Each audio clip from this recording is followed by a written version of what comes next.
Hello everyone, welcome back to the second stream of ASA language development. Um, welcome.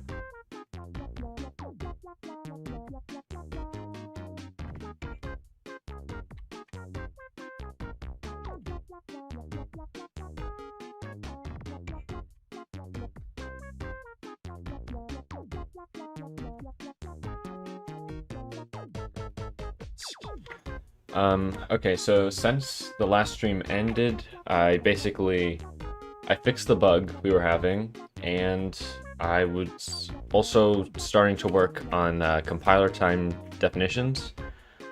So basically the double colon, I'm thinking can be a pretty versatile compiler definition symbol. So for example, this is a function, and then you do colon. You can also do a type after this, so it can return an int, but that's not necessary if it returns nothing.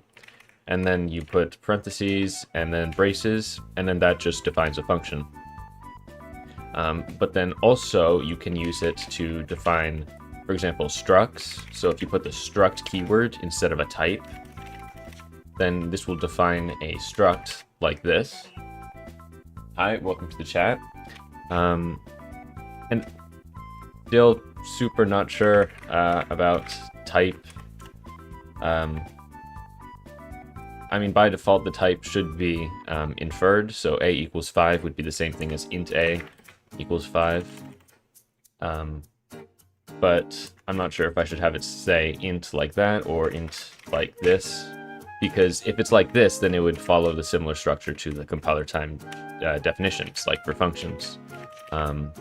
But also that's, I don't know, kind of a lot to write. I'll figure it out later. It is very Jai inspired. I basically started working on it after watching John Blow's talks.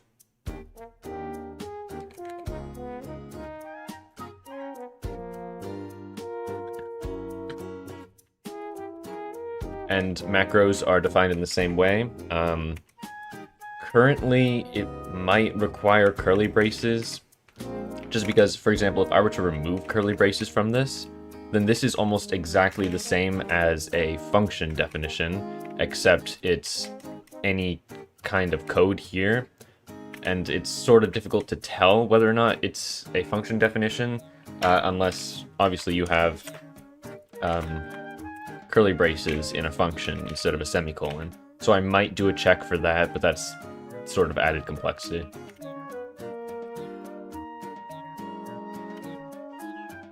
And finally, I also wanted a way to label loops, kind of.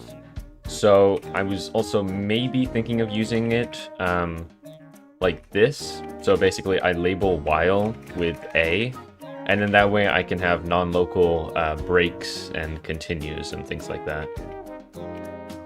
This might be the way to do it, though I'm not entirely sure.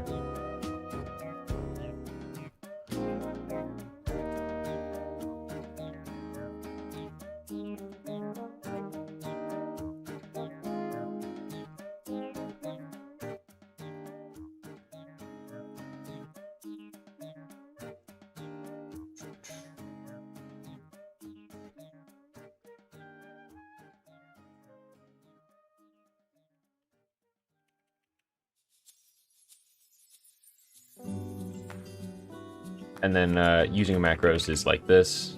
Basically, it just puts the contents where the name is used. Although, I mean, there are macros in, like in C and C++, you can have a macro that's like,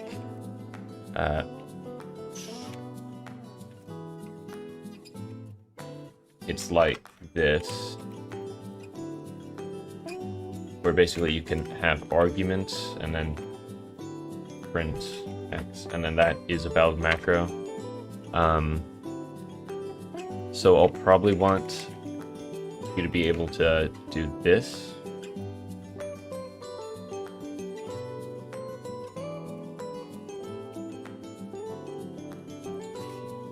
Although this is slightly messy. Yeah, still not super sure about that.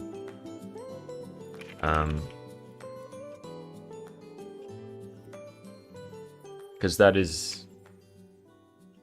No, this is literally actually a function definition. So if I wanted macros to be different, I'd have to have some way to differentiate them. Maybe putting the arguments before it. Although that's kind of weird because it isn't the same sort of pattern. Whatever, I'll figure that out.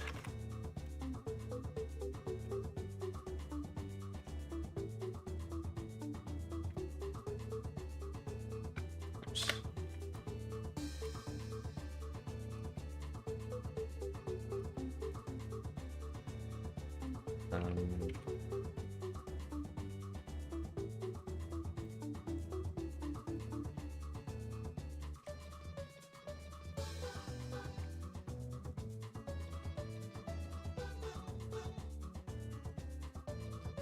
Alright, and then this is the AST output.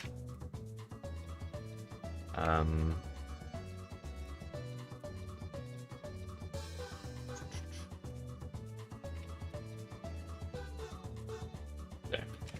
So this is the labeled while loop right here.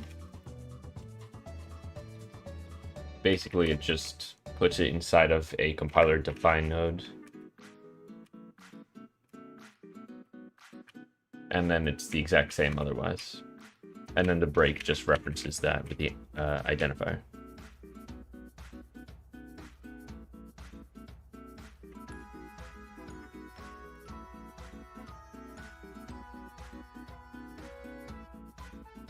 Yeah.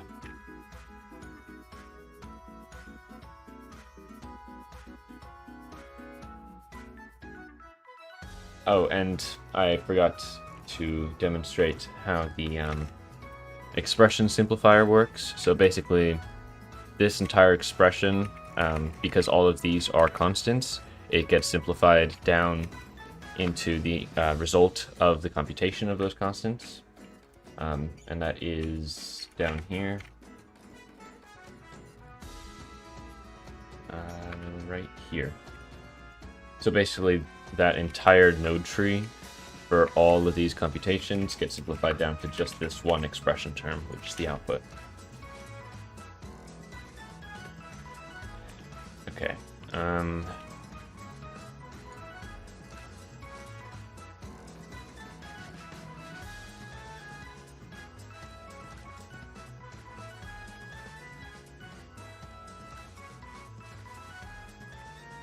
Now, another similarity between this language and Jai that I thought was pretty important is making the global scope unordered. So basically, it doesn't matter if the function is defined below where it's used or anything like that. Basically, it's like a basket that is just looked into for like dependency searching. And so I'm probably going to work on that system a bit today.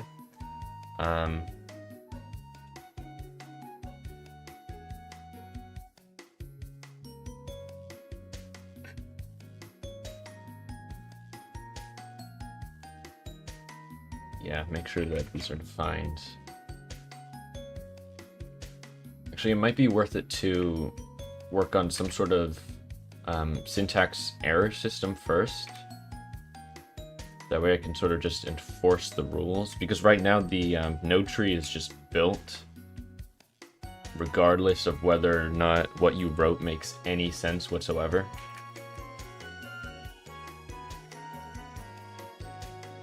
Yeah, so I think I'll first start on that and add checks for like matching parens and braces.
These are currently macros because, well, because I had a bug, where I accidentally had the same name for a local variable as a global one, and this was the only way to fix it. Until, of course, I fixed that bug.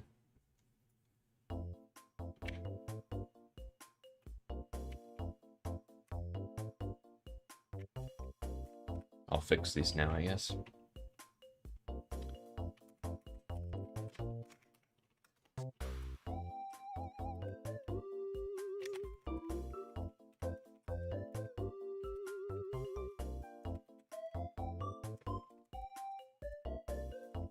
Oops.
Uh, 26.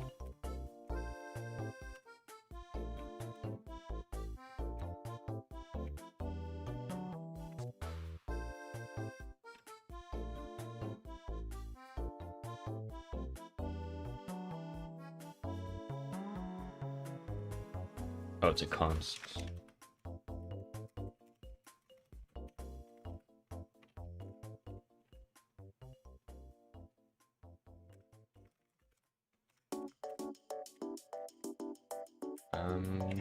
That seems to still be working. That's good.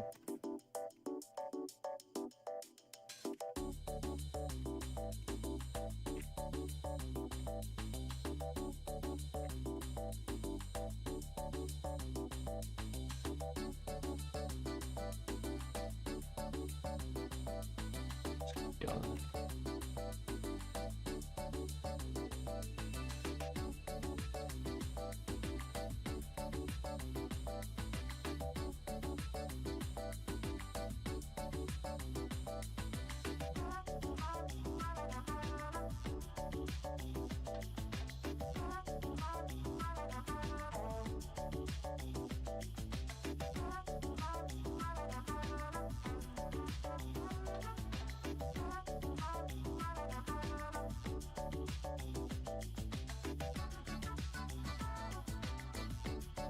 Nice, this one still seems to work too.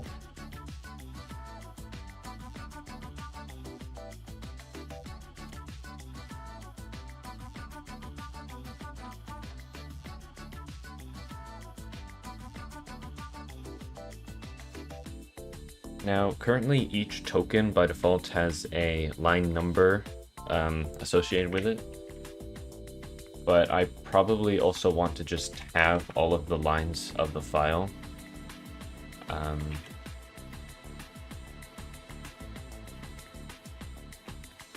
Yeah. Because that way I can print it out in full.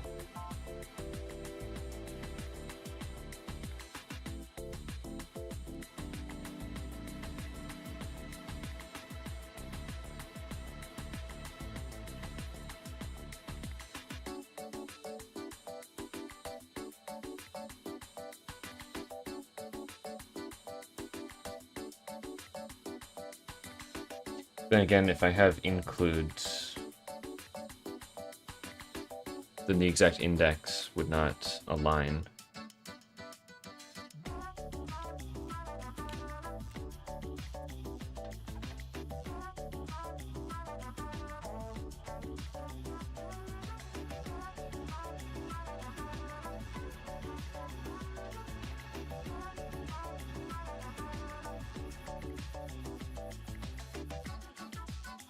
suppose I could just have it be a pointer to a specific index that's also stored within the token.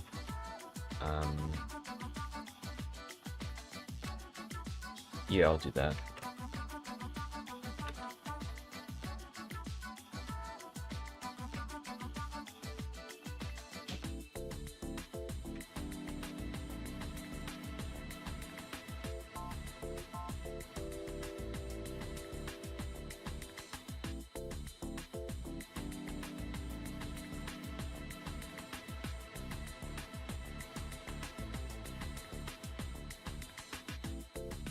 String pointer?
So basically I'll just continually add characters to this line value variable, and then if a new line is reached, I'll add that entire string to an array or vector.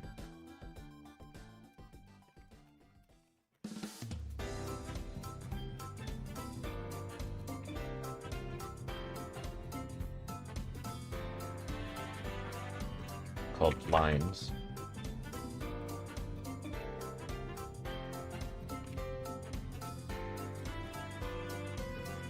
And then that way the exact index in the vector does not mean that line occurs at that line number, but there will just be a pointer to each of those items.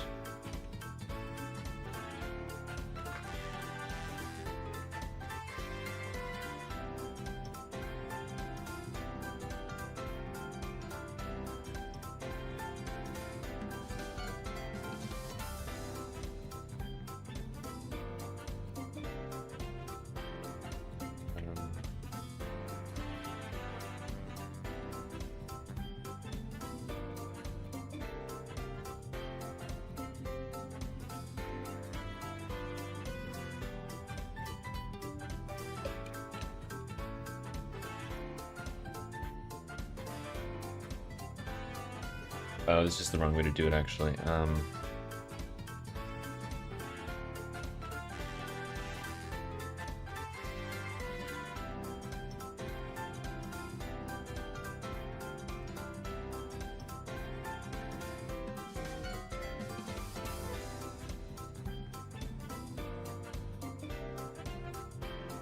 basically I need to set all of the tokens pointer values as the tokens are being read, not at the end of the line, because otherwise I'd have to go back.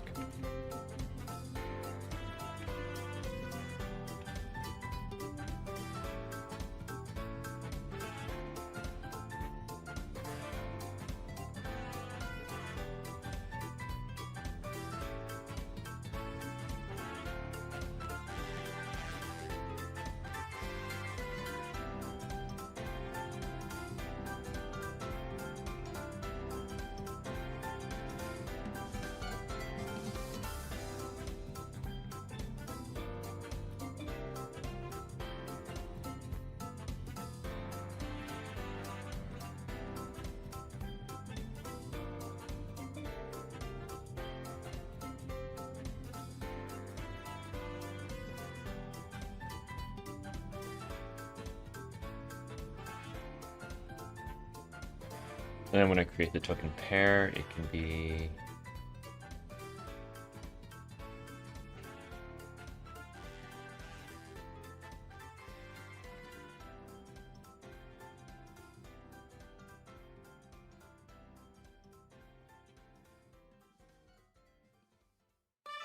dereferenced. No, the address of lines.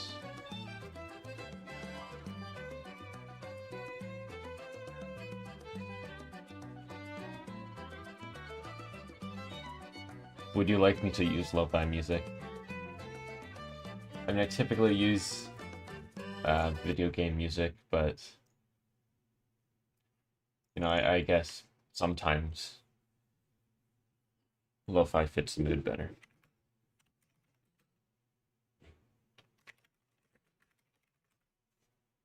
It's a bit calmer.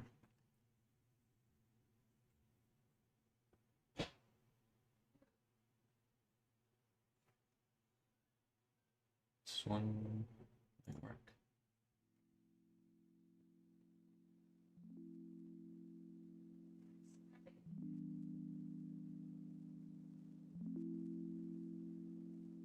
This is really quiet. I might want to... Oh, never mind.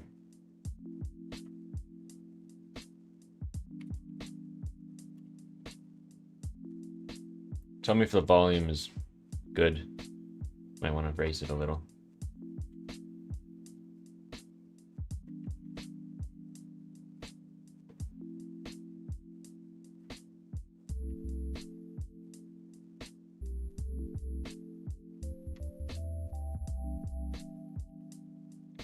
So anyway, I get the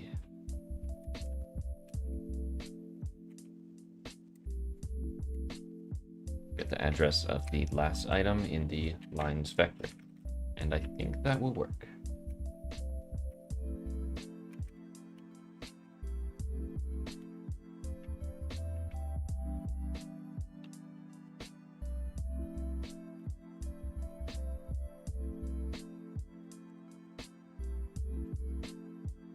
Alright, still compiles, that's good.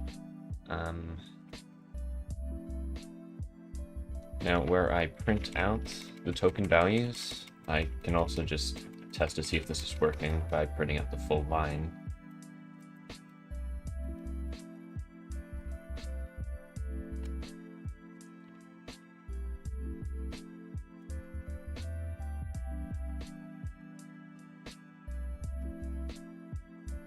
Where do I have that defined?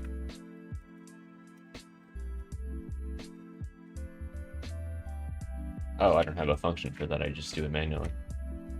It's okay.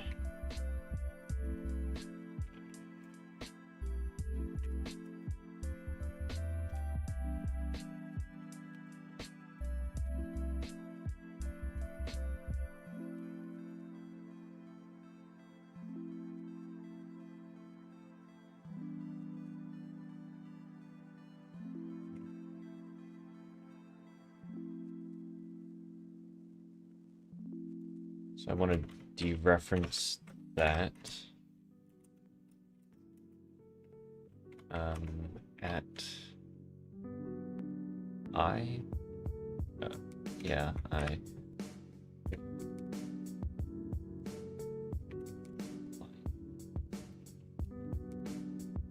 Did I call it line value or line?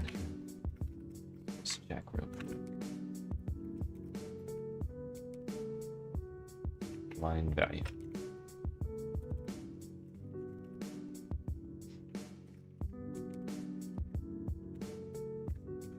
The keyboard is not agreeing with me.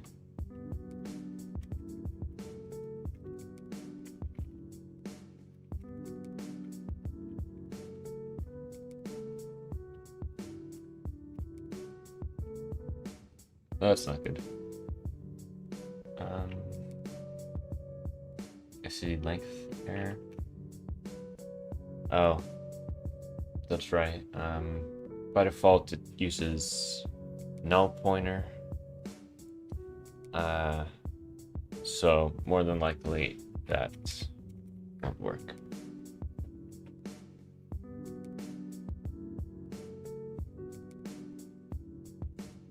I mean,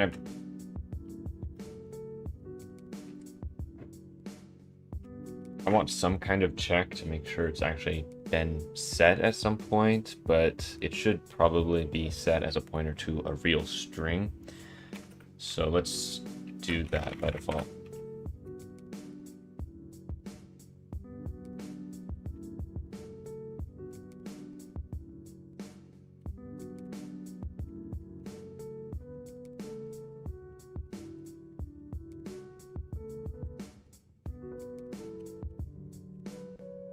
So I can maybe do that.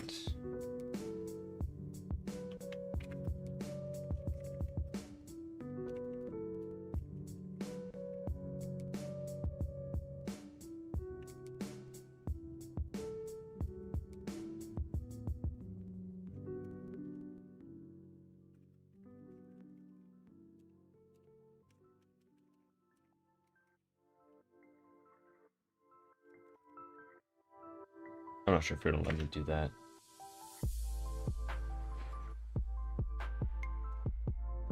Multiple definition. Wait, did I read that right? Multiple definition? Oh, maybe I should make it extern.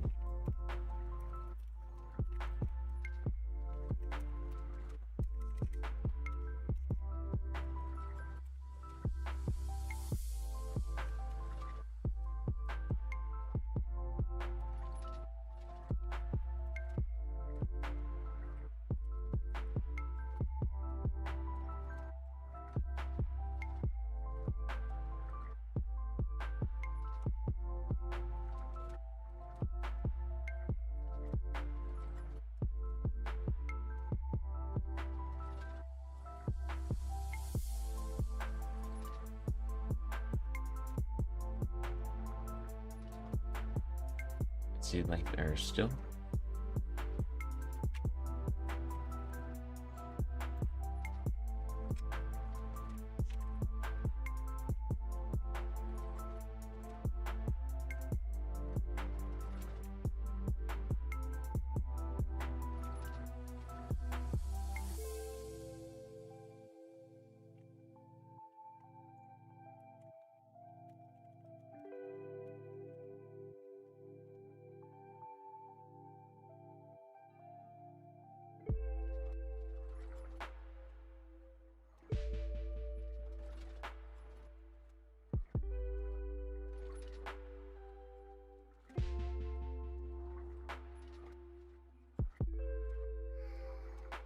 Never used string view before. I think I can try it. I think I'm using C++17, so should be there.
I'm not even sure if that's the reason why the error is occurring, so I should probably check.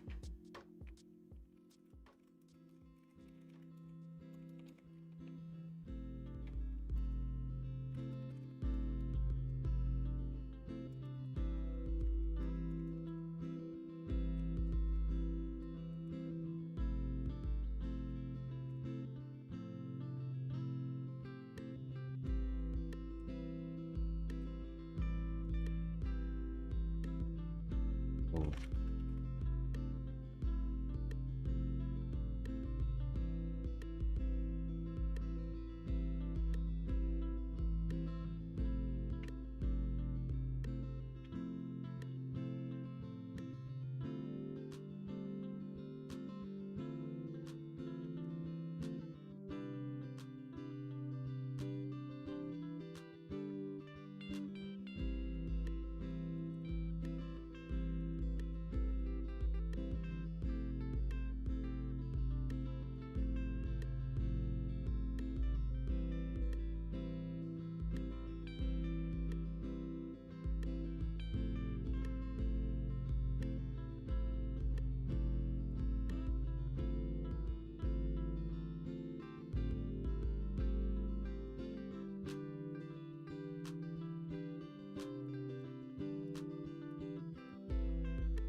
Hi, Jobo.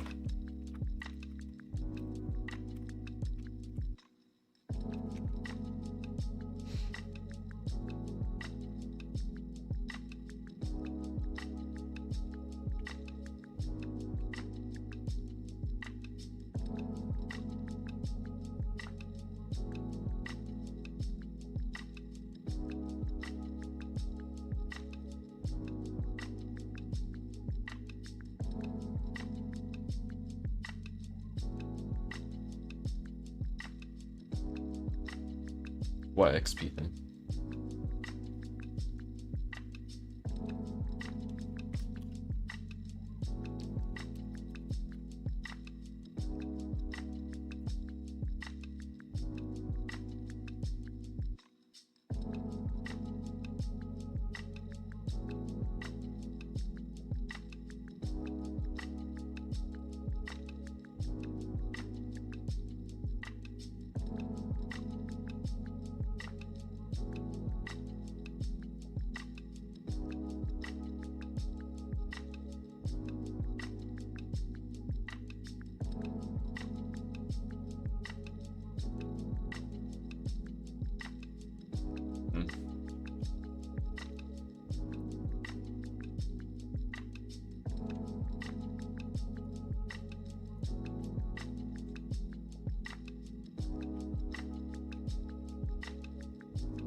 It's going.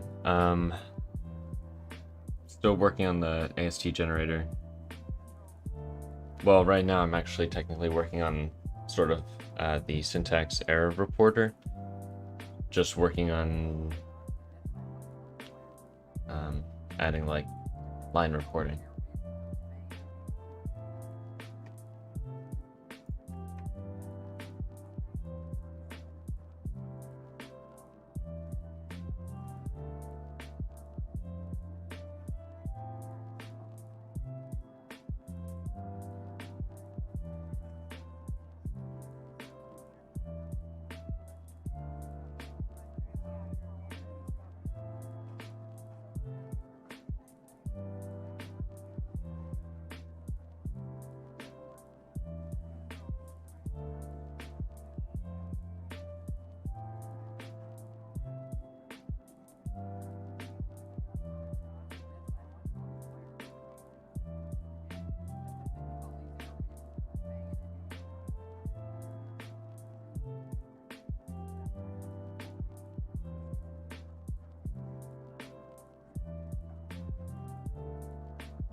Wait.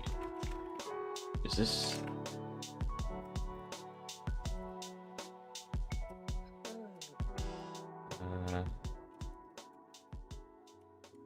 lines. It should be global, right?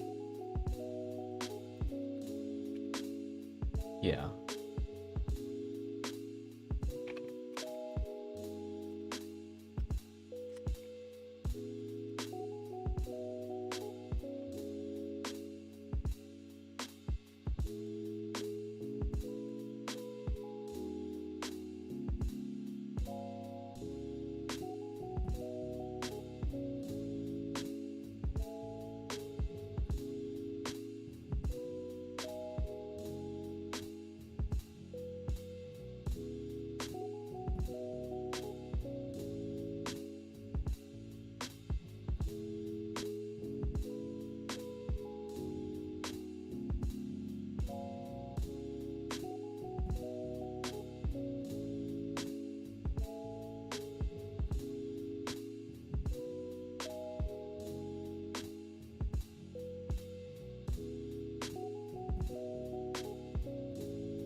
Not a very useful output.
I thought I'd do reference. Right.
I don't know, maybe the easiest way to do this would just be...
And it worked. Okay.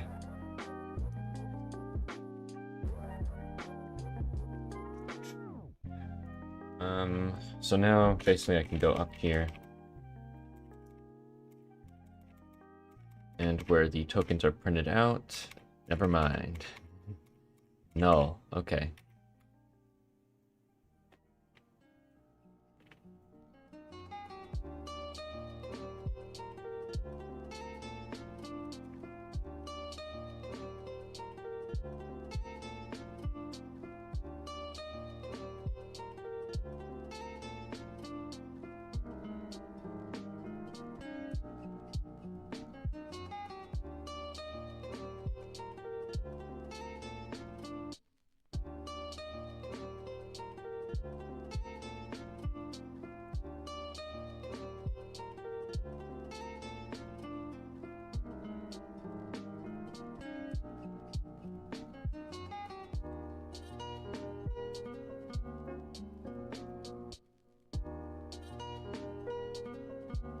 Okay, now they're empty.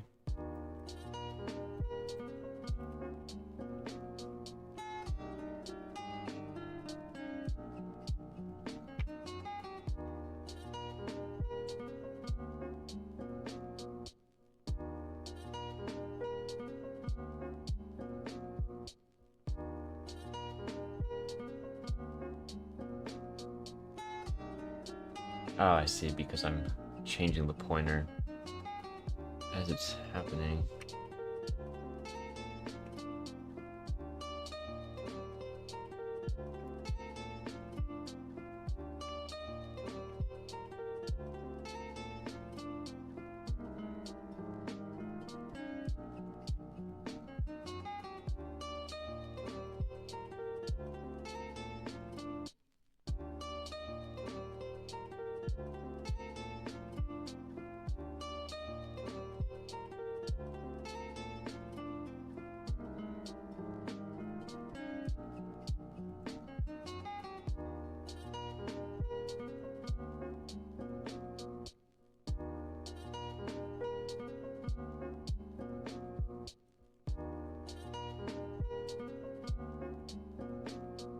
I think that might work.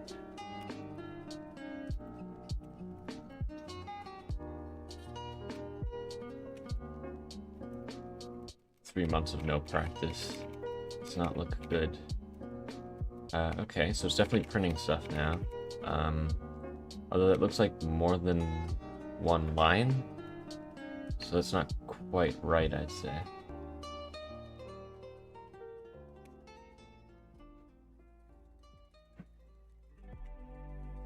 Seems a little odd. It's repeating the first character.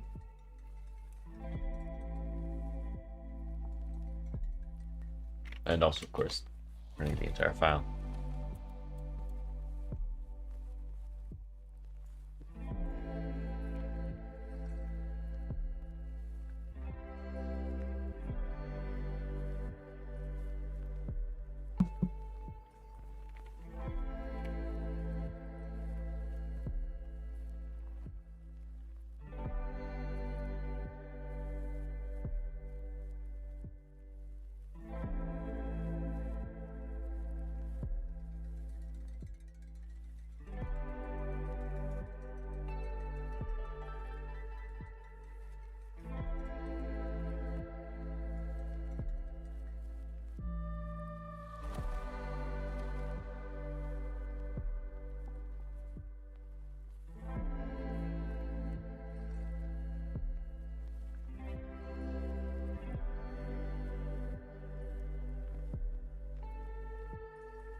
Okay, that's getting pretty close. Still not sure why those characters are repeating, though. It's kind of weird. The beginning of a token. But not every token, it seems.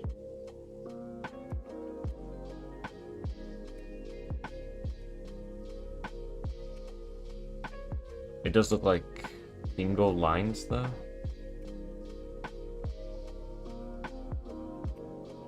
That's definitely an improvement. It's pretty much there.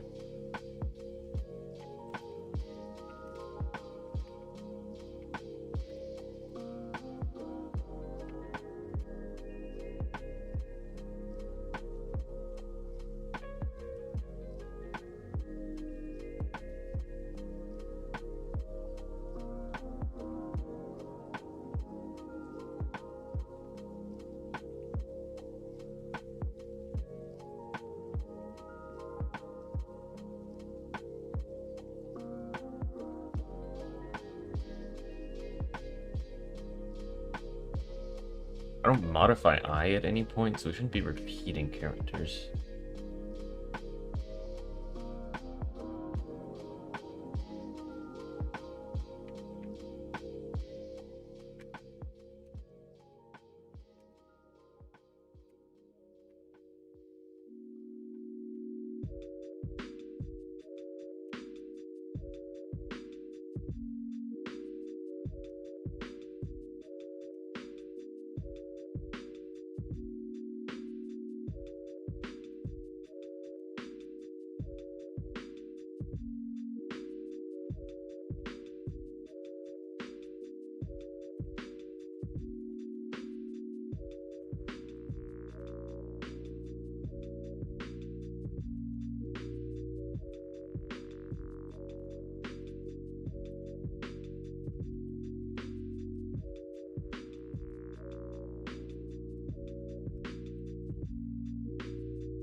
This is just a check, but really it shouldn't be true at all.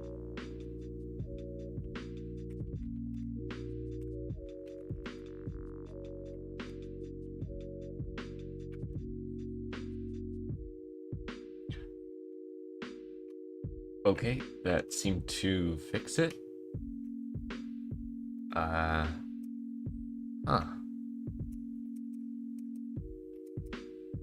Except for some reason the beginning of this token was not included now.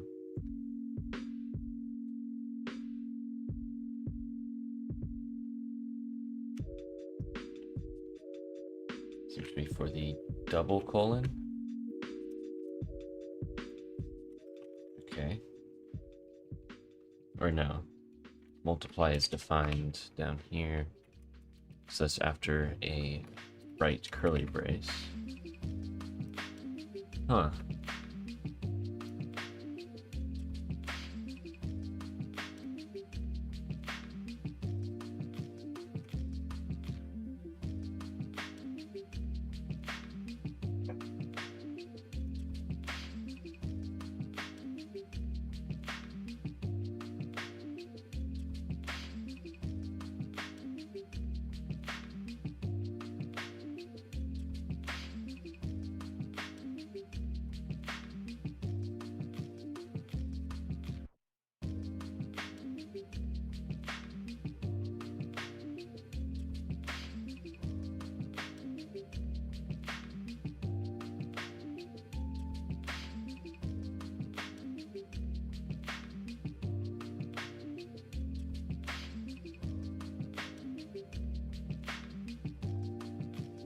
Oh, I minus minus right here. Okay, that's not good.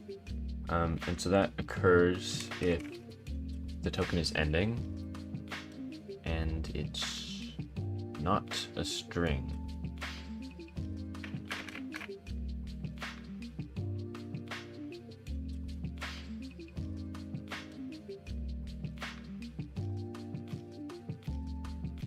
Okay. Okay, that makes sense.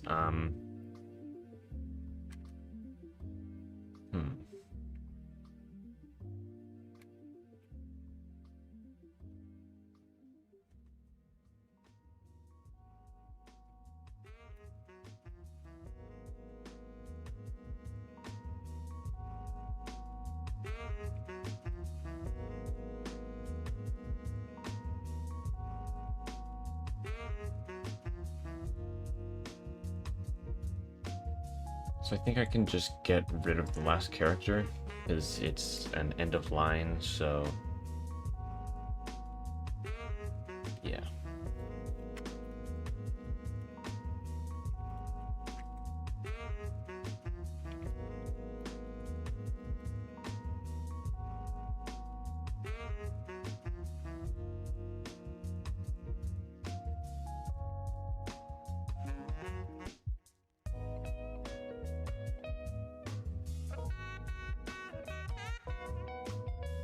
Zero to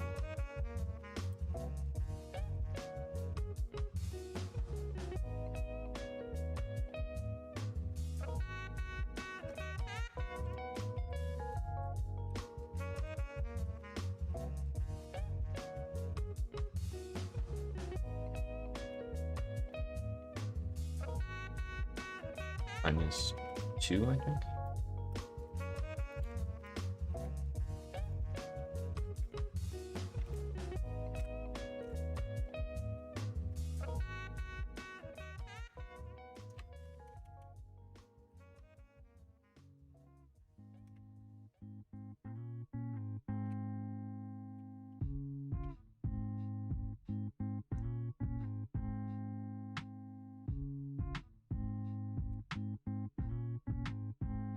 Okay, so that is the line, except for some reason at the end of a curly brace, it makes the next line, or the next token, start here instead of over there.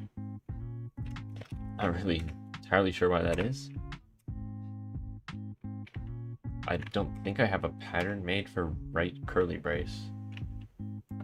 That should do that.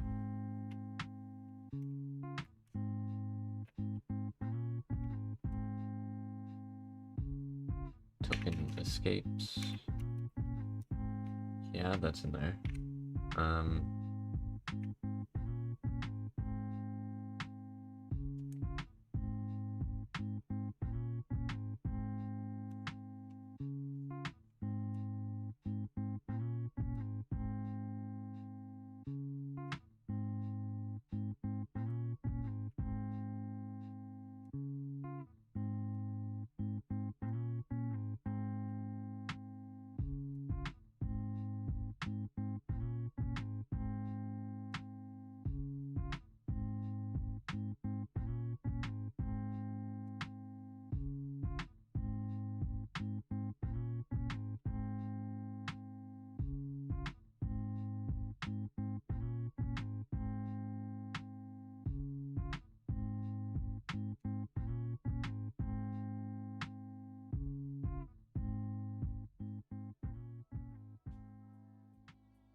You know what? Whatever. I'll figure that out later. Because it's only in that one scenario. It's very weird. Oh, it also has indentation. I probably want to... Or do I want to remove indentation? I'm not sure. Because there could be multi-line statements that I want to print errors for. I think I'll leave that for now. Oh, for some reason this right brace here is included. But I think the one down here... No, that one's included as well. But this one's not.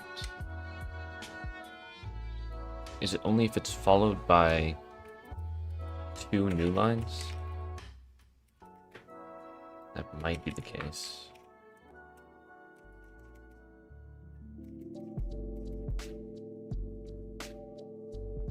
No.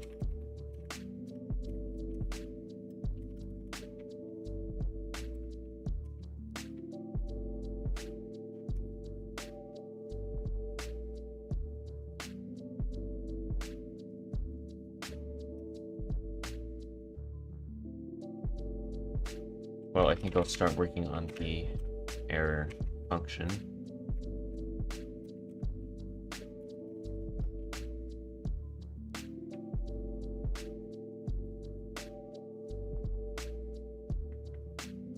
So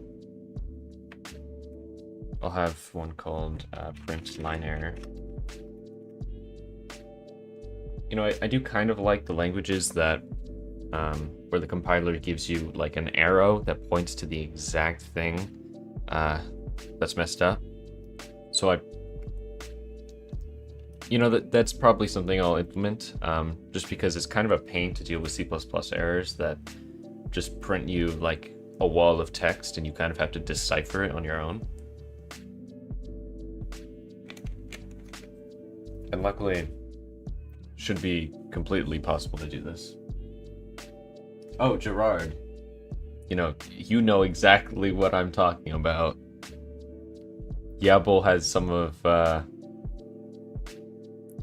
has okay error reporting. It's okay. Except when it doesn't work.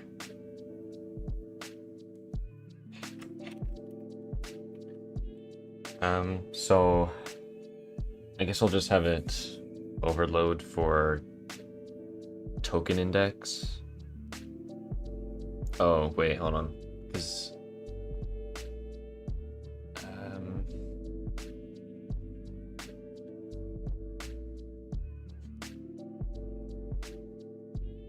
Currently the lines are stored as strings, not token arrays or token vectors, so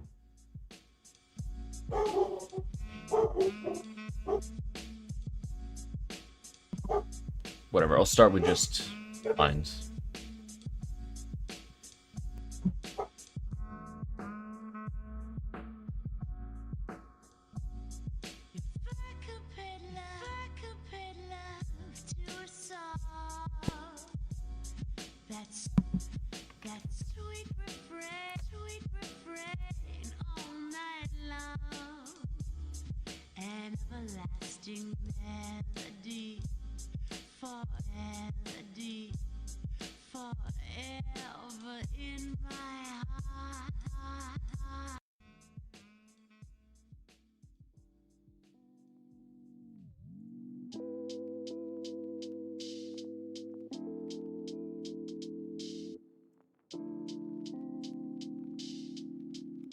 Okay.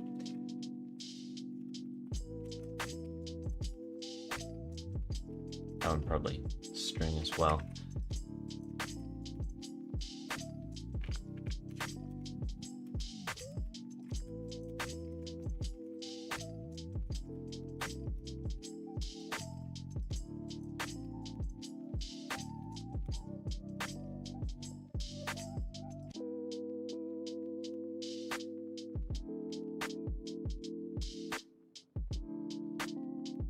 How exactly am I handling this?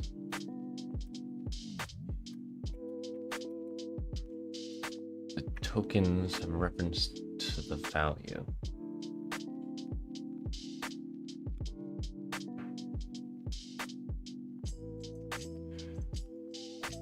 So I should just pass the tokens instead of an integer representing the line value. Or the line number. Wait, no, hold on. I don't have... Yeah, that doesn't mean anything. I don't have a set of line numbers. So it would have to be token pair reference.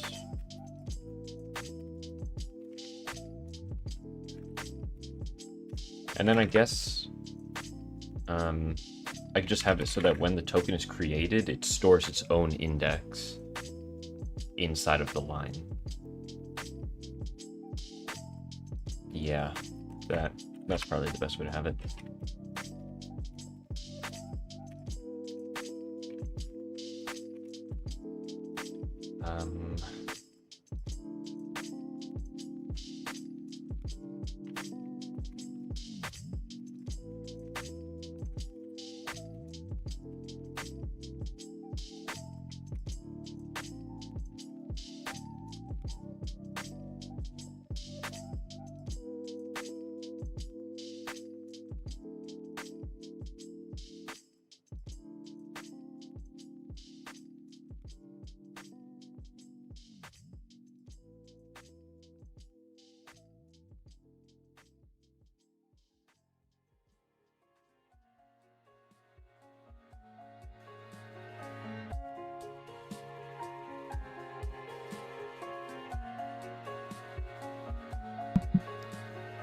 Alright, I'm gonna leave you all for maybe a few minutes. I'll be right back. I'll leave you with the music and starting shortly.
Alright everyone, I'm back. Seems the music ended. Probably should have chosen another video.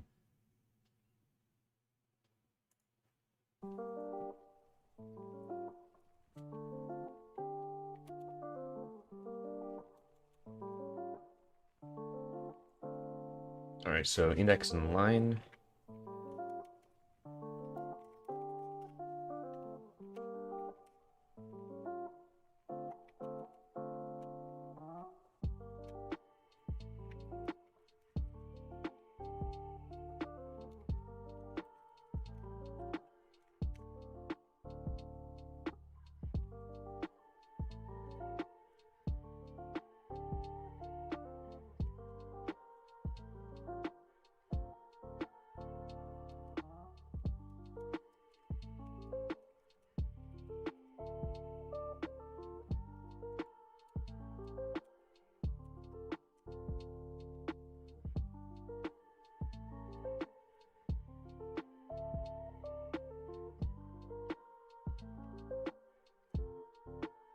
So when a token ends, the current index and line should be used, and then I'll reset it. Okay.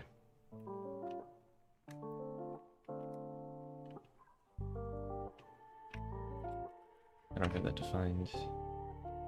I before the pointer.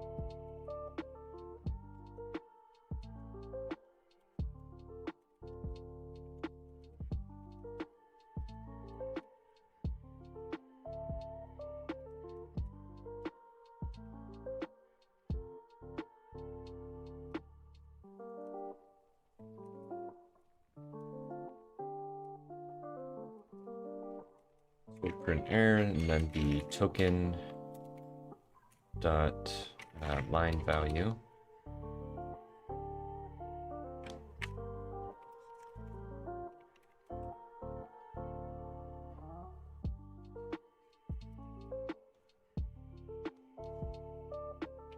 I think I should. Well, I can just convert it to C string.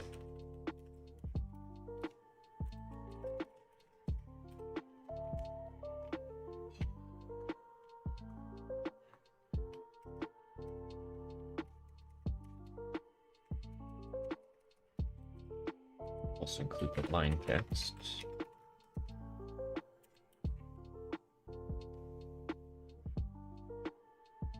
Or something like this, actually.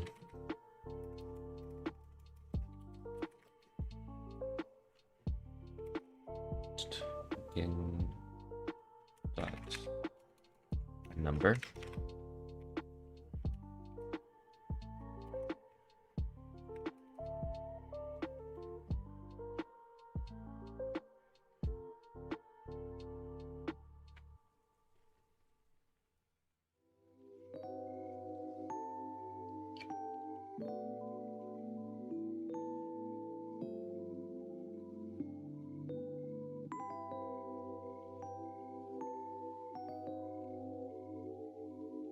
I think maybe I should make this print like token error.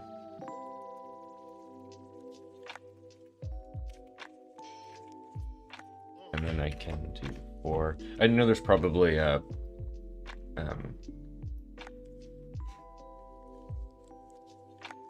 built-in method for adding like spacing, but I'm just going to do it simply like this. Token dot wait, what did I call it? Token dot index inline.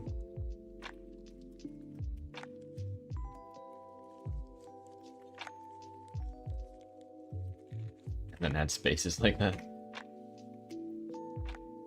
Actually index inline -1.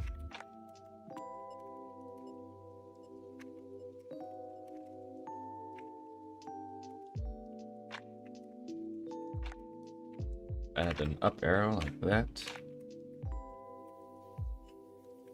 And then print out the error string. There. That should point to the exact token inside of the line. And now I'm going to add this to the gather scope body and gather scope body append functions, because then I can make sure that there are just matching braces, and if there aren't, it should point to the first matching brace, or first unmatching brace. I'll make the error string equal to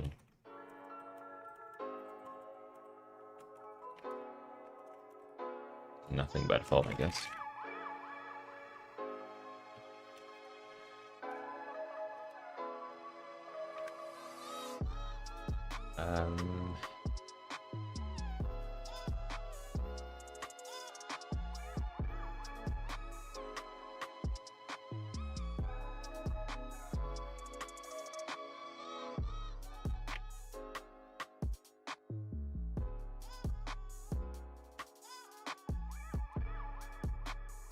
I guess I'll make a new token pair.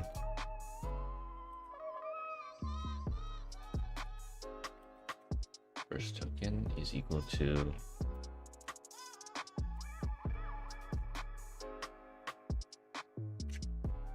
well, I probably want to use the next token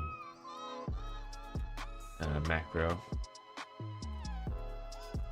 because I'll probably also add error handling to that one as well. I'm gonna just do I minus minus.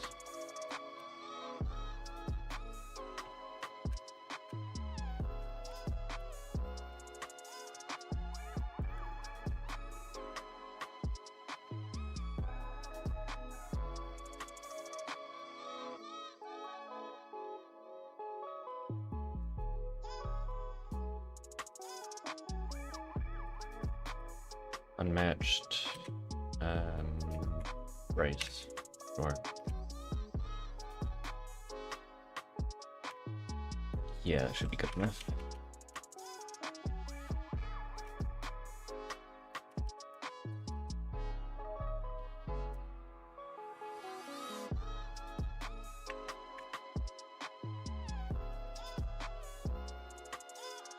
I don't like this one.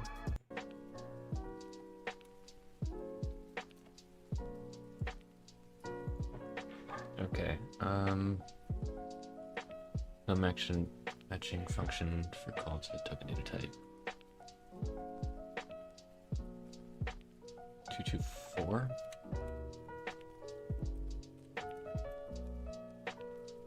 Oh, that's right, I didn't at the index. That would be 0.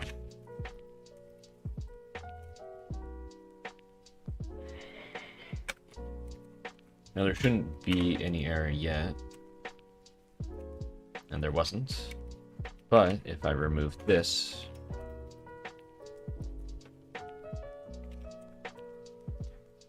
there was also no error. Oh wait, actually the error would be,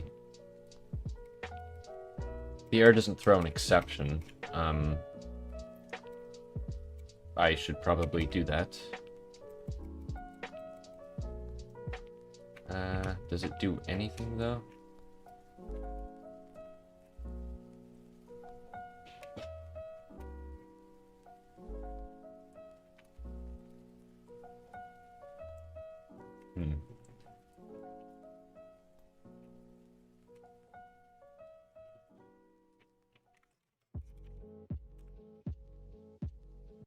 Doesn't seem like it.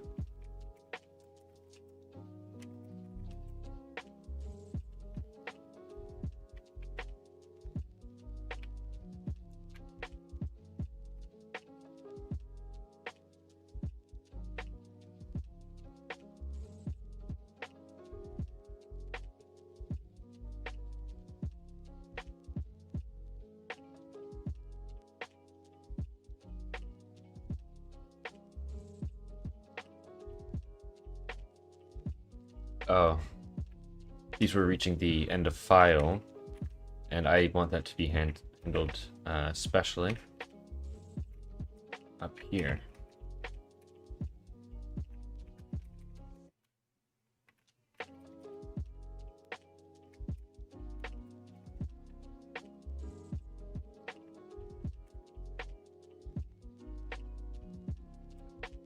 Oh, wait.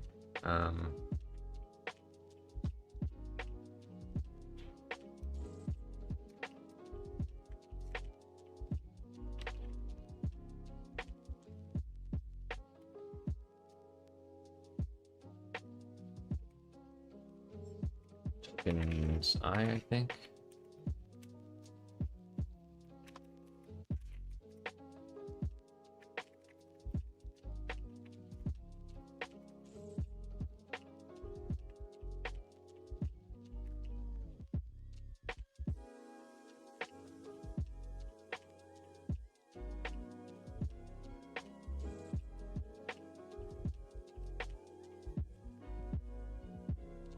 Awesome. Okay, it's working. Kind of. Doesn't print all of the name for main. That's a bit weird.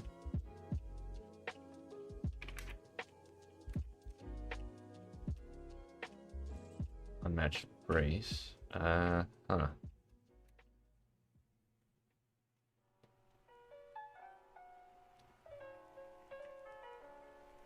Let's also have it throw an error, or just exit.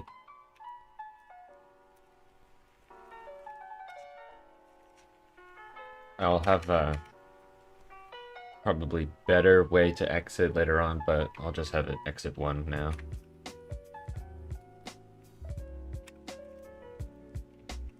I mean, at least it did catch the error, though. And it was for the main function, yeah. So if I add that back in... Oops. Yeah, that compiles, awesome. Although, of course, currently the arrow is not correct. It should be all the way over here. And also main is cut off.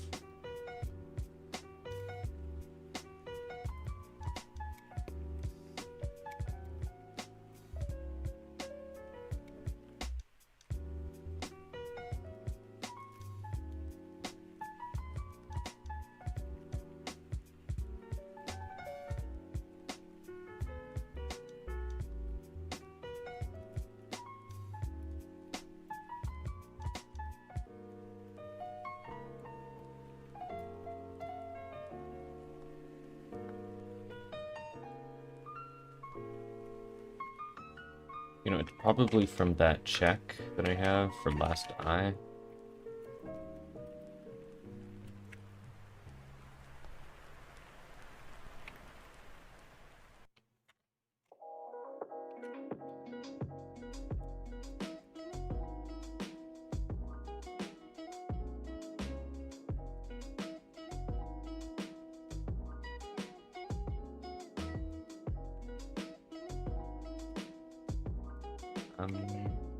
It appears to be so, but now there are still repeat characters.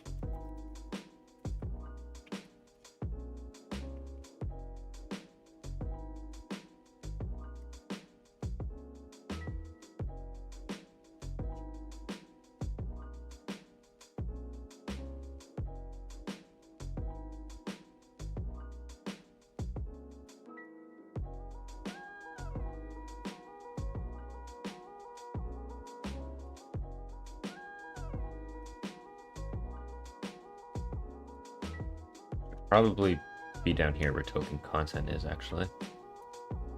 Both of them. Same with index and line, I believe. I'll just put those there for now.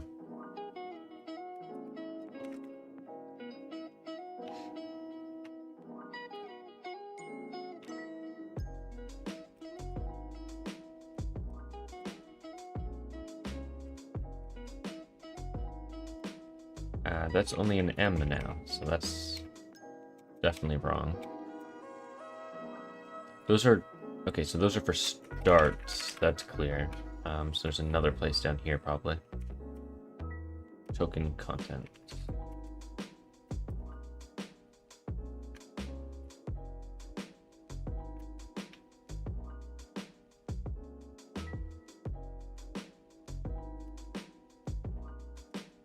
Oh, there we go.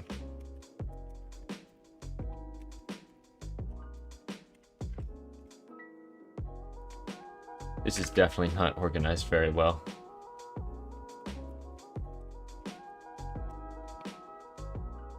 Okay, that seems to... that seems to work. That's including everything. Except for white space. I definitely want to include that white space. Let's see.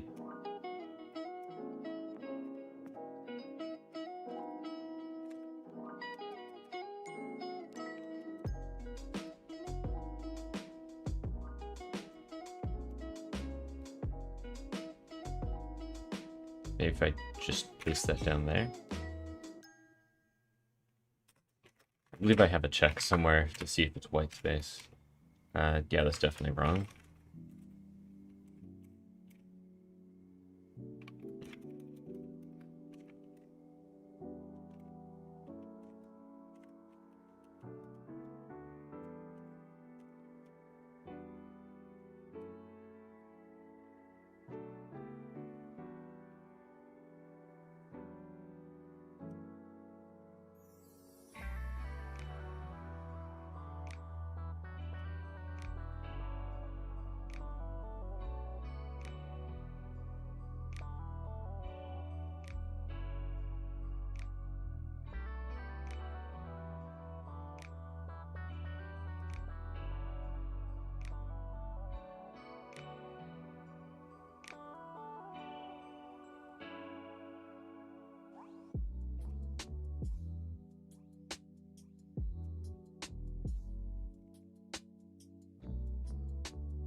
Oh, it's the nothing type, okay.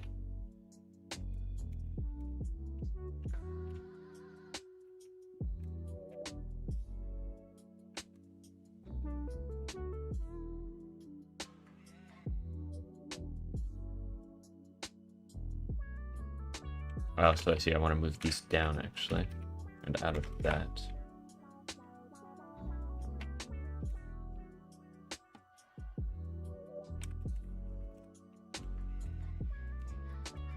And there we go. Now all white space is included. Seems good.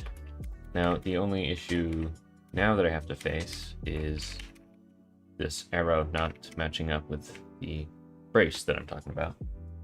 Oh wait, hold on. Where's the curly brace? There should definitely be a curly brace there. Let's go to where the main definition is. Right here. And it doesn't seem to include that. Okay.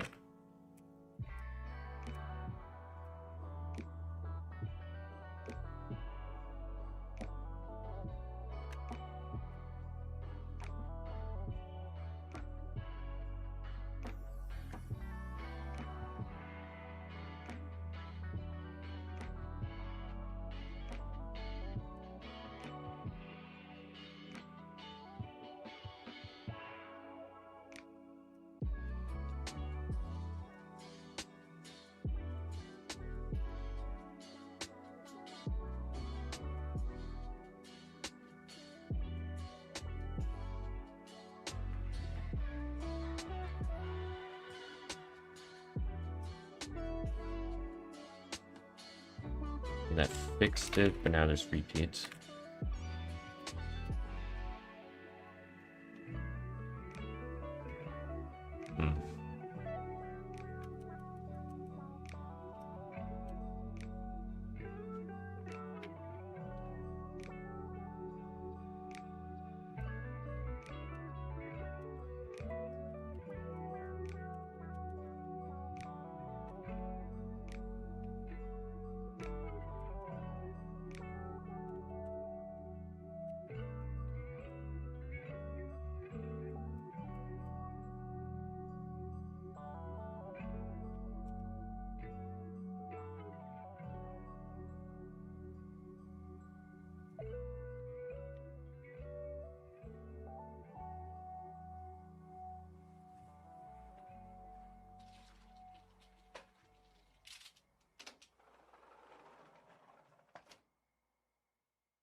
Maybe outside of the for loop, just like there.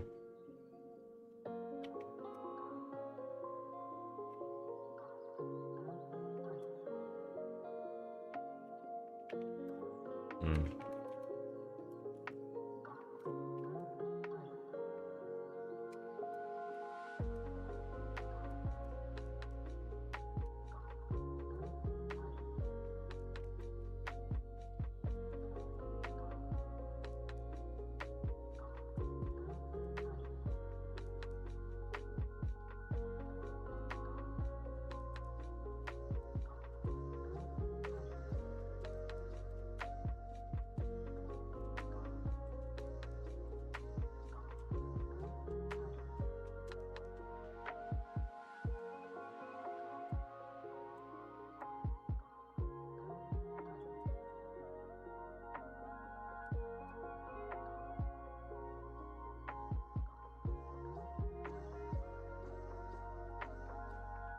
I do set index in line, right? Just equal to I.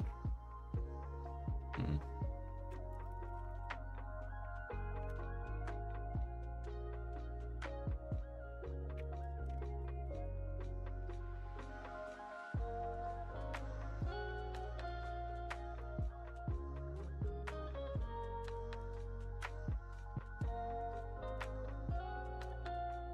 Hello, welcome to the stream.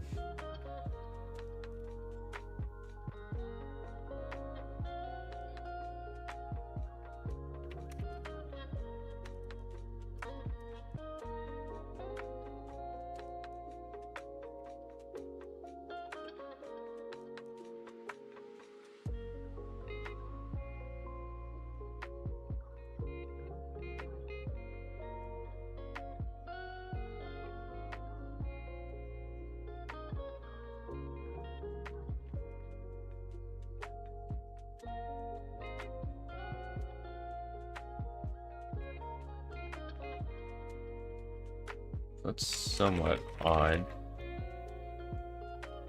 Why it's not getting the index in line value. And that's still completely wrong. Hmm. Oh, this time it went over by 1. That means something, I guess. It's being reset early, I think. Index in line equal to 0. Oh, because that's for when it ends a token, obviously. I only want to set index in line equal to 0 for here.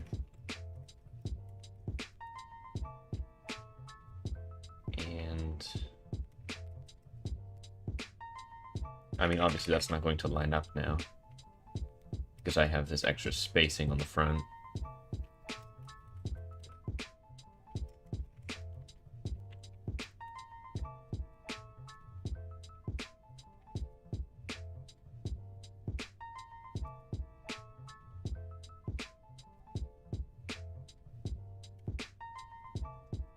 This is for don't include first character of next token.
the token content.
So I need to convert that to a string, add, let's see.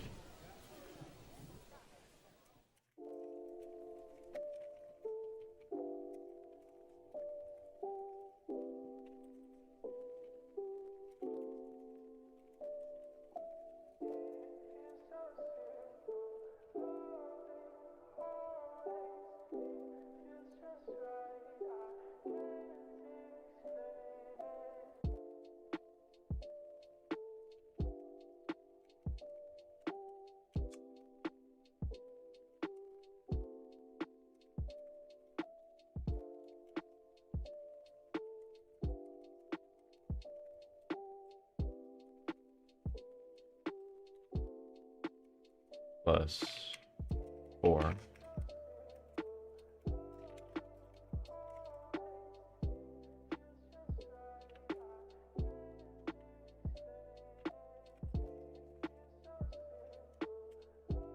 Alright, so now it points at the right parenthesis, or left parenthesis. Curly brace, I mean. Except it's not there. The reason that is that only for that case, or is that for... Yeah, semicolons also aren't being included. That's for token ends, I think.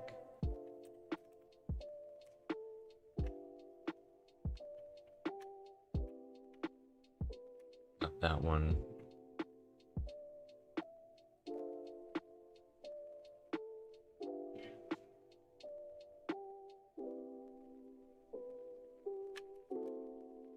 Is this -2 correct? Maybe it should be -1. Oh, isn't. I think -1 is just the exact same. I didn't compile.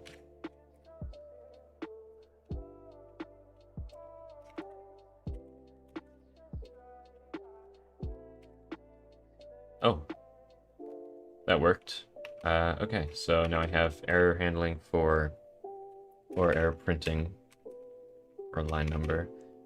This doesn't look very good. I'm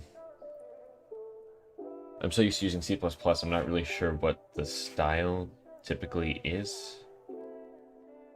I think Rust is... I think they have a good one. Some nice formatted error printing. And I'll add stack tracing as well for runtime errors. That's not for today, though.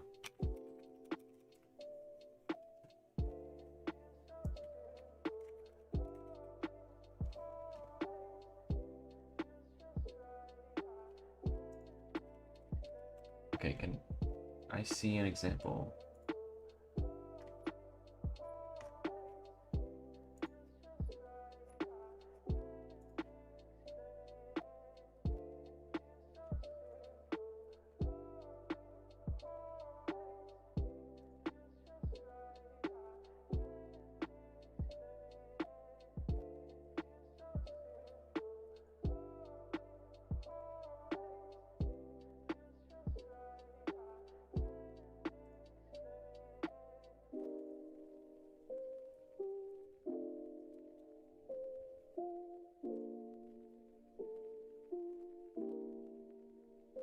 Oh, I should probably include my console library,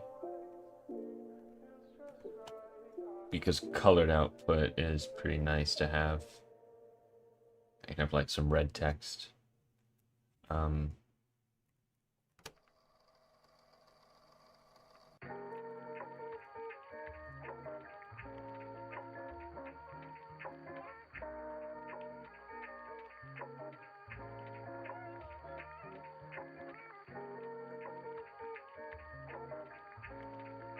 okay. Yeah, this seems like I can implement something like that. I was just looking at what the like Rust error outputs look like, and I'm thinking I can implement something similar to it, because it looks a bit nicer than standard C and C++ errors. So now basically I create the space until the arrows start, and then I'm going to create arrows for the entire length of the token. Yeah. So token dot burst. I started by using a pair, but then I changed it to struct after like the first day, and I never changed any of the terminology. So first is a string and second is the token type, and I will change it eventually. I'm a bit lazy though. All right. Oh, but I don't want a new line. I want just that.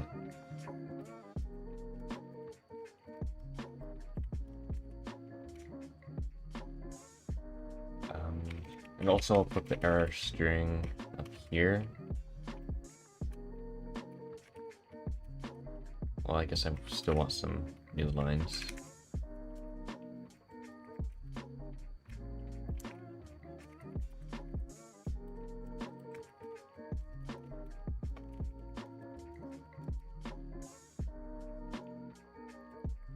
Now this should look almost the same because I'm still looking at a single character token, but for multi-character tokens it should, yeah. And also all of these warnings are going to be going away. That's just for AST creation.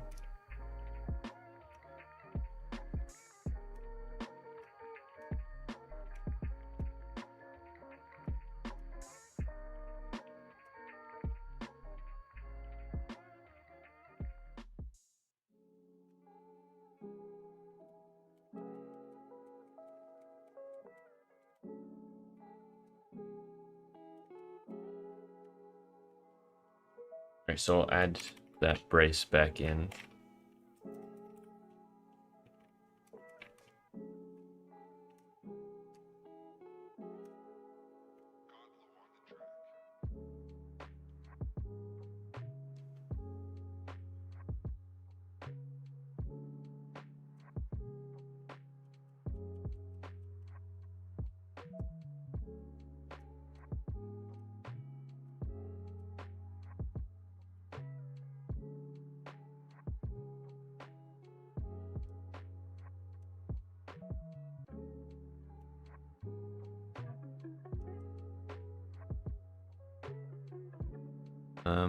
Okay, so I think the next thing we'll implement an error for is range definition.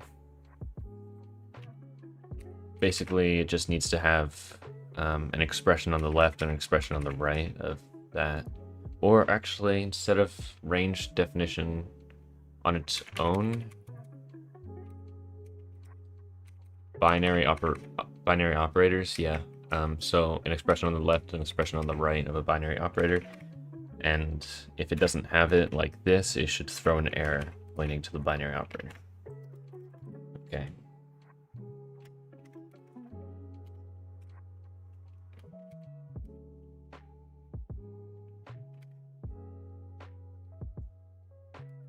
I think most errors that are going to be thrown are going to be for the AST itself when it's actually utilized, because after the AST is generated, I'm going to run a dependency tracker, which basically makes sure that every use of a function like this or a variable or something actually has a definition somewhere first. And then it's going to be able to throw an error in the case where it doesn't exist yet.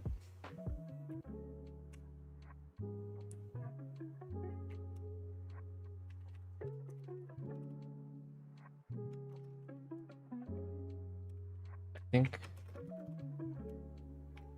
yeah, the range node isn't defined the same way as a binary operator, but it probably can be.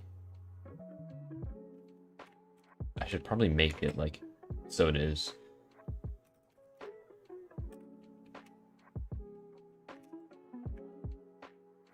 For statement.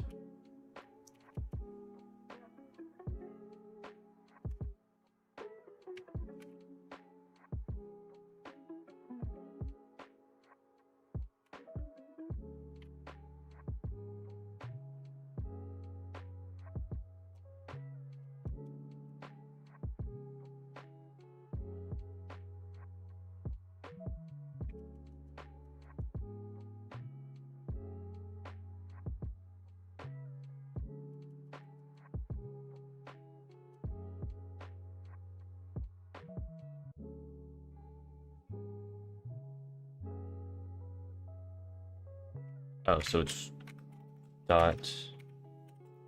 All right.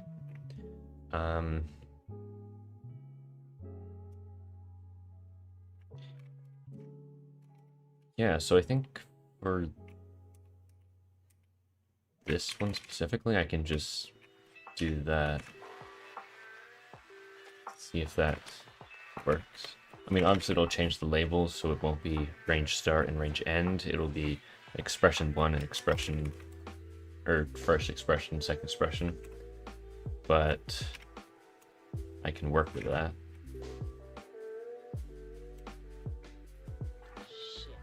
Range node. Wait. What? Did I compile this? I need to remember to keep compiling this. Okay.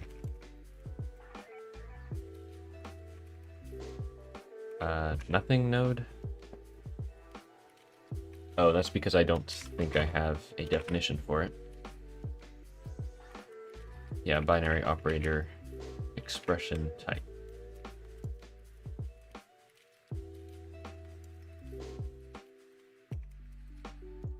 That is range node.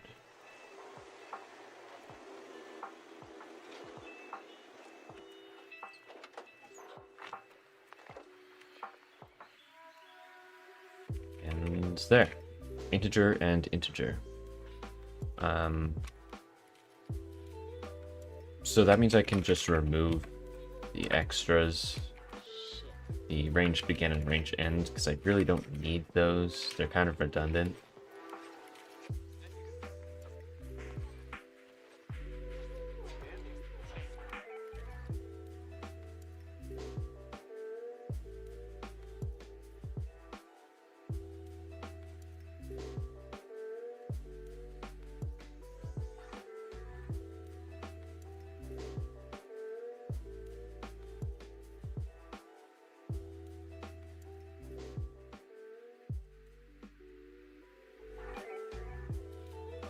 Okay, and then now that I have all of these binary operators, I can add a check to make sure that on the left and the right of the operator there is actually some kind of expression, and if not, I can throw an error.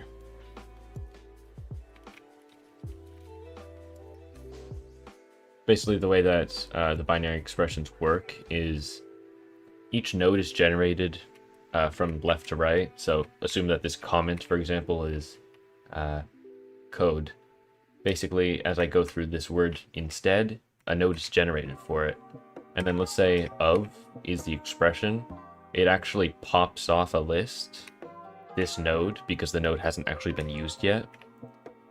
And then it looks at this node next, and then that entire thing here becomes that expression node. I cannot stand this song. Heard it way too many times.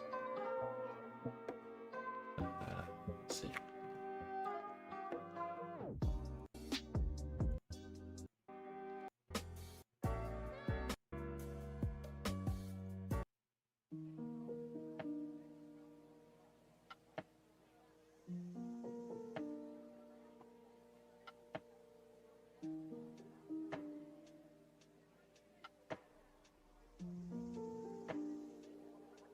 Alright.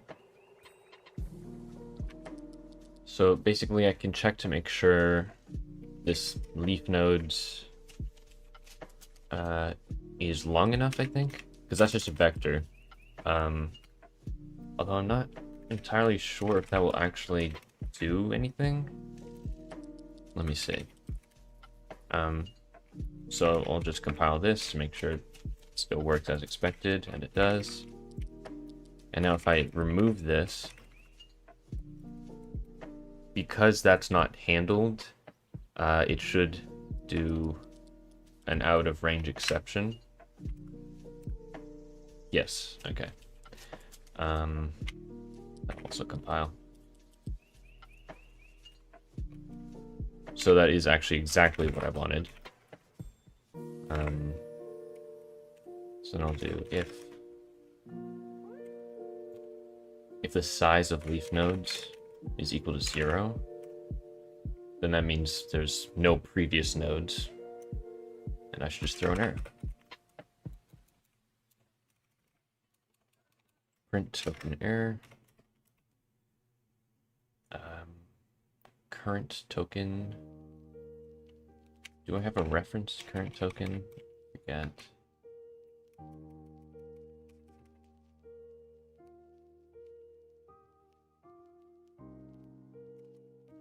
I don't really know why I don't.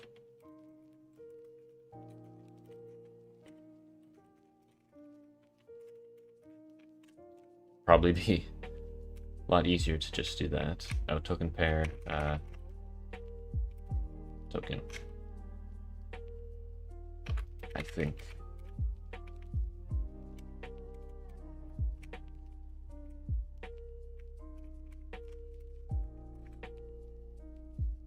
And then the value is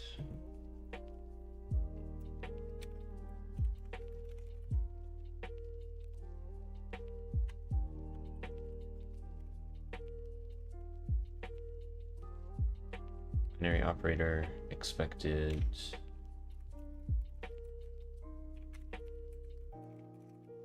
left argument.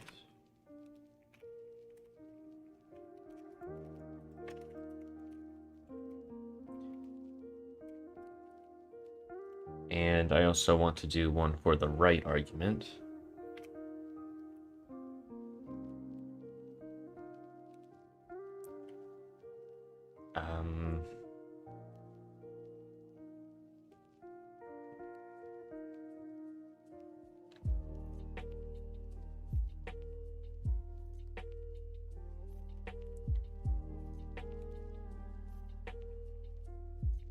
And I think I can do that by seeing if the second term is equal to an expression term or an identifier term.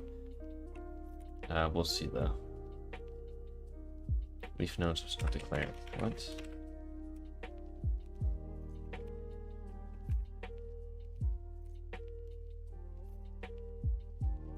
Oh, parent node. Not really reading in my...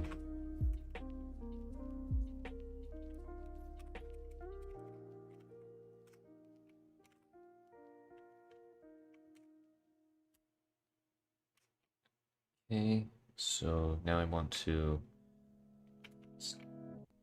go to that plus operator. Oh wait, no, the plus operator, I simplified the AST node, so I have to turn off optimizations.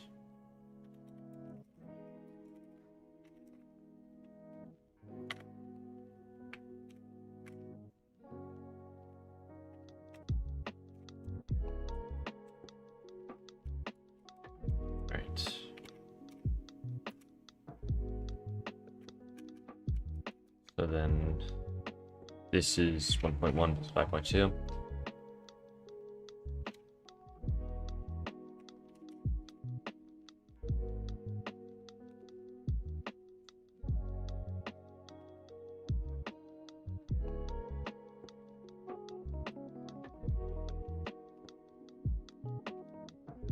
I think there's a secondary optimizer sort of thing.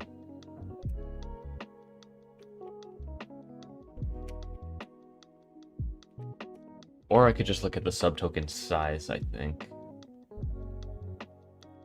Because later on I'm going to have to check to make sure the type all makes sense for the expression anyway, so I guess I'll just do that.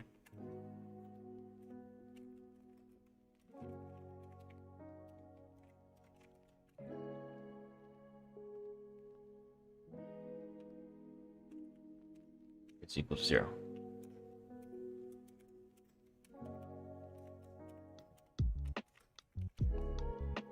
Binary operator expected right argument.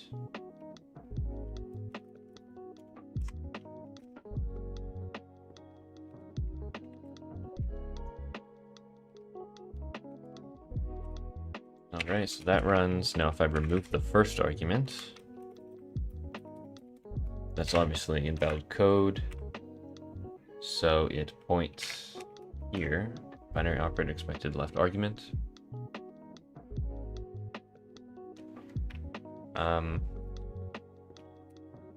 So obviously if it's looking for the left argument, it's going to start before the actual operation. And if it's looking for the right argument, I'm not sure.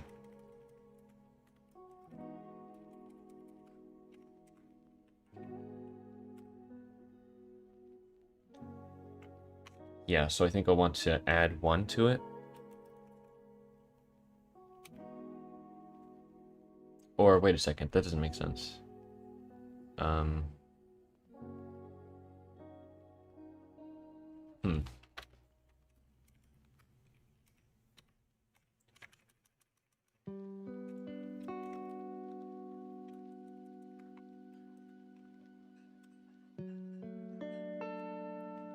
So the arrow in this case points to the correct position.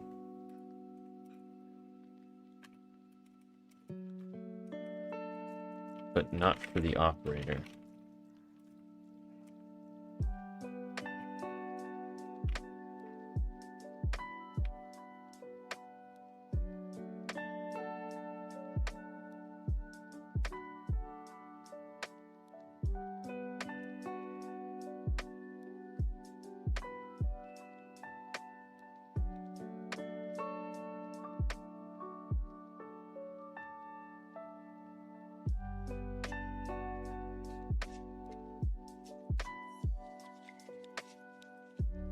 Yeah, because it's not referencing the number tokens, because otherwise the arrows would be under the entire number. Meaning it must be in the token gatherer.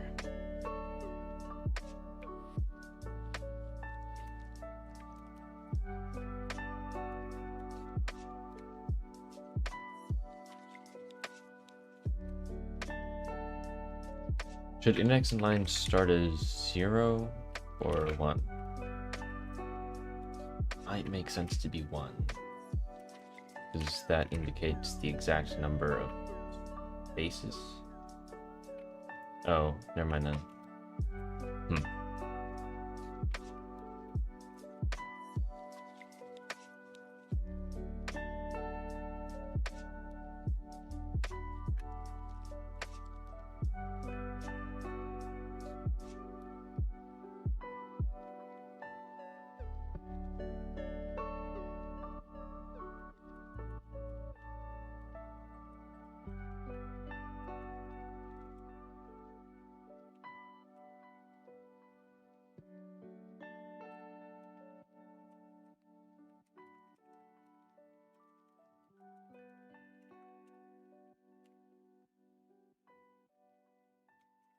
Well, now let's just complete that one.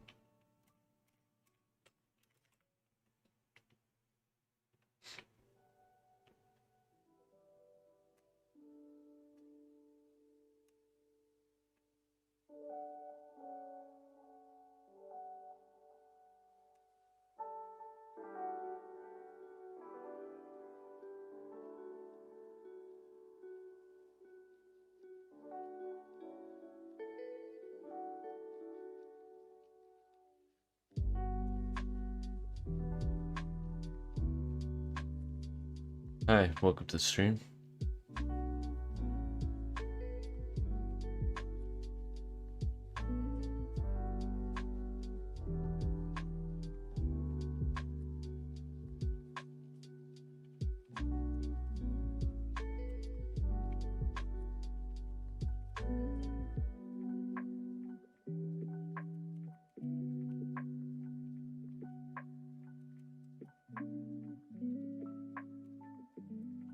Don't even know what key combination that was.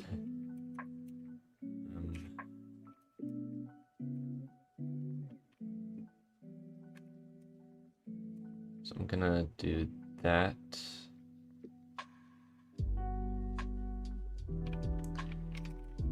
And then just do this. That way it like is an actual arrow pointing up.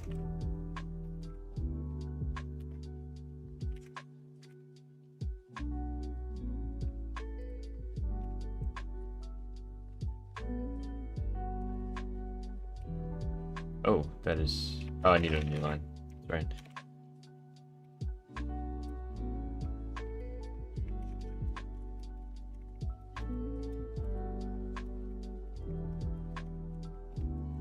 What editor is this? This is NeoVim with, it's like my custom configuration of NeoVim.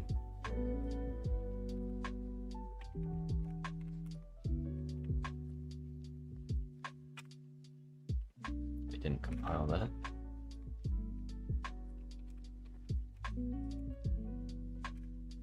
Oh, that doesn't even look good. I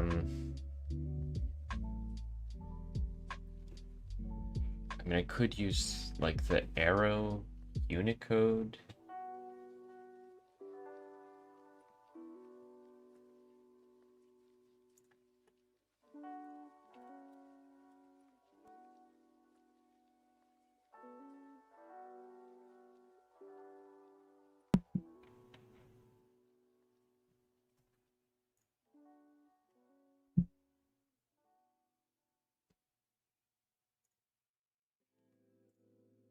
Now, maybe I'll just remove the bar.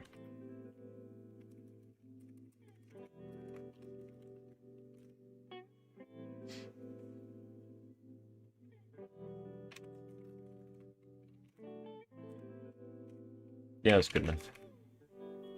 Binary operator expected left argument. Awesome.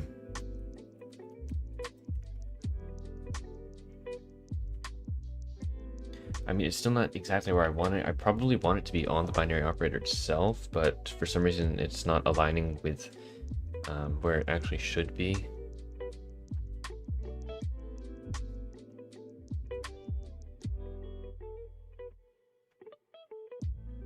Oh, maybe that's because of tab symbols.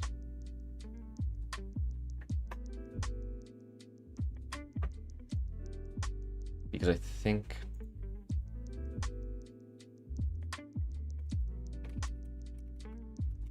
Yeah, I think I am leaving the tab symbols in.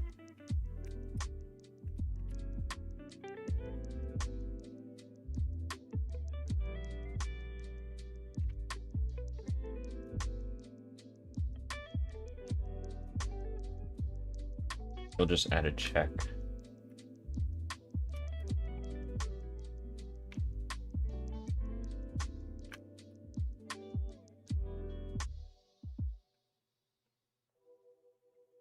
Yeah, because I add 1 to the index in the line, regardless of the actual width of the character, and tabs are more than 1 character wide, so...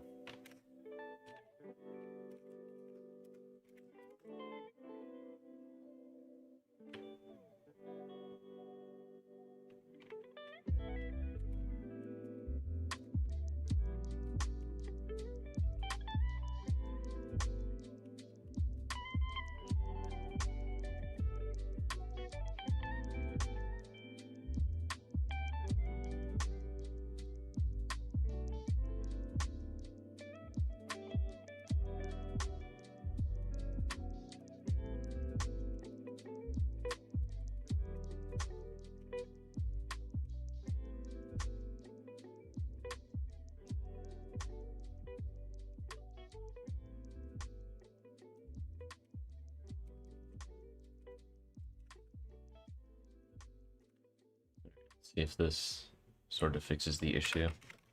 No longer adding tabs into the tokens, or token line values. Where did I learn to do this cool stuff? At home.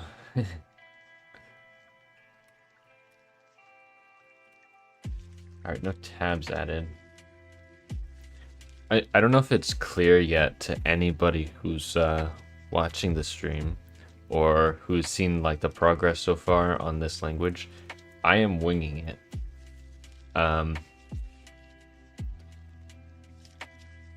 Not as much as you could say I winged Z#, which I would really like to never talk about ever again.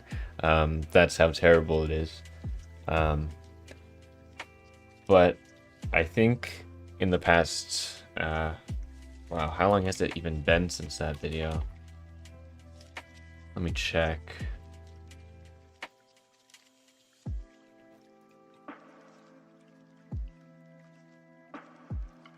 C# published in 2022. In the past 3 years, since Z# has released, I'd say I've learned how to wing it a little bit better. But you know, there are things, you know, I've done a little bit of reading here and there, like about languages and language development. And also everyone who joins my server basically starts making their own language at some point. But I sort of know what I'm doing this time. There's still stuff later on that I haven't implemented that I will need to look into. But yeah, I haven't reached that point at all yet. Alright, so if I remove this now...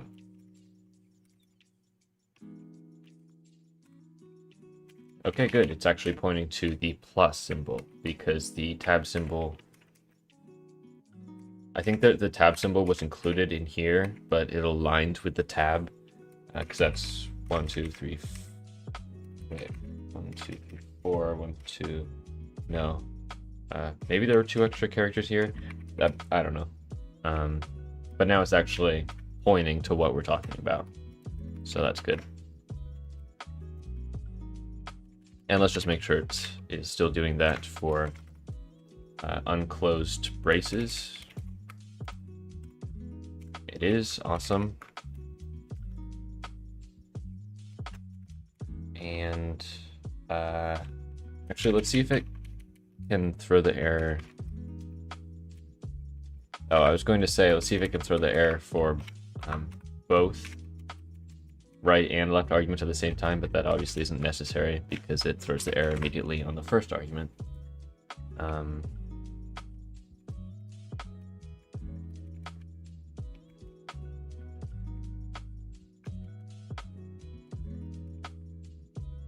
Now I think what I want to work on is a expression gatherer.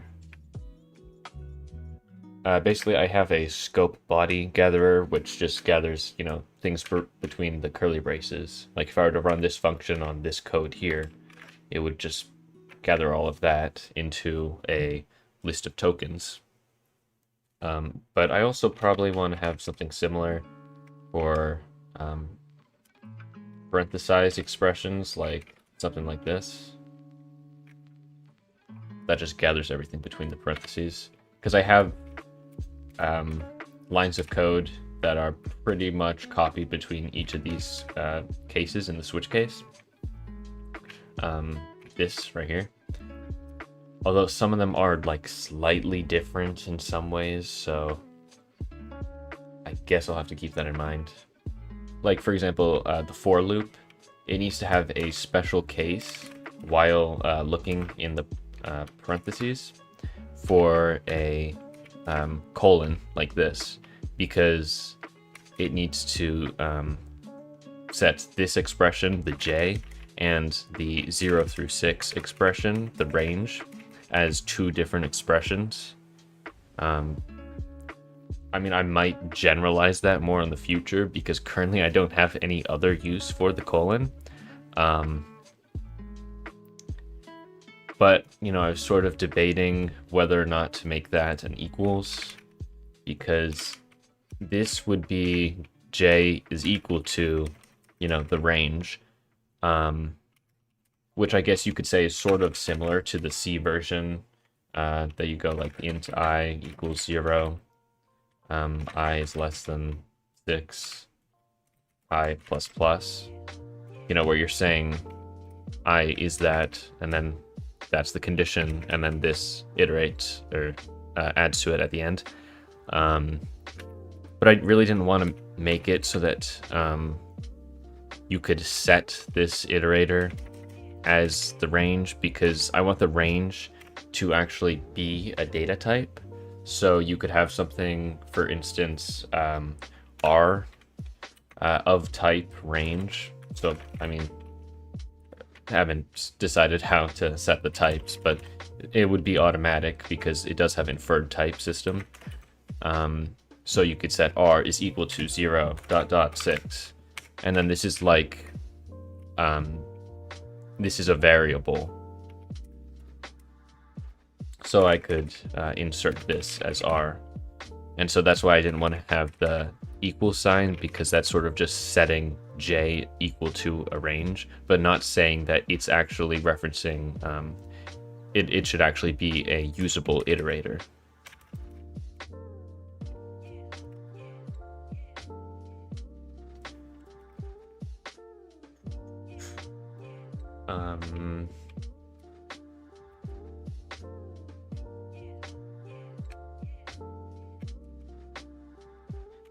So I think it should be called gather.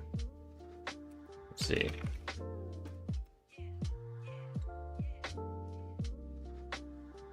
Maybe paren expression.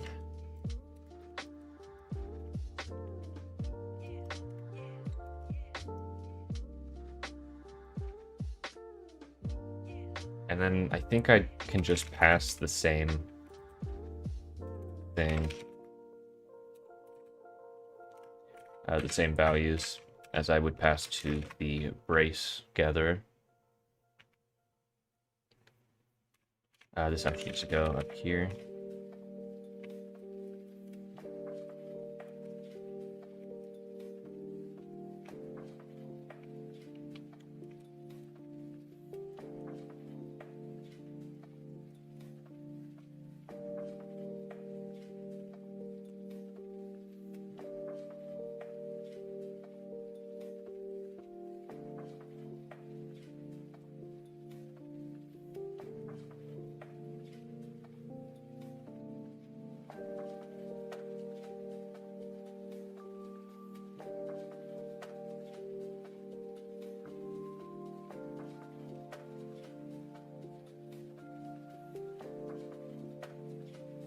So I want to start the paren level for that one at 1, because that's how it was here.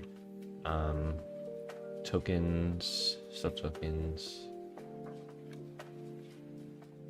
and I think that's all good.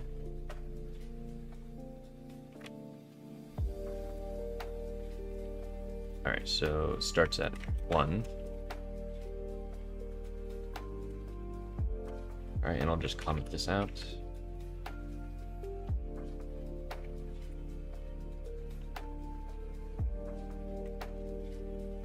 And that's for if statement, so we'll see if the if statement works now.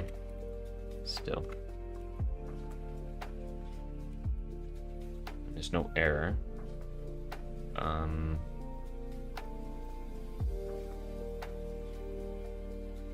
Oh, you know, I probably want to throw an error if there's still unused leaf nodes.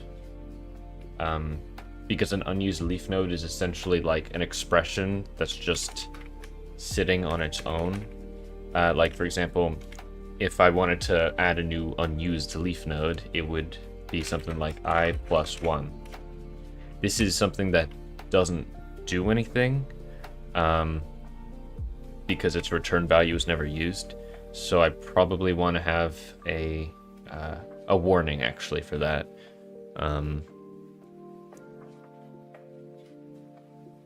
And then later on in the dependency checker, maybe.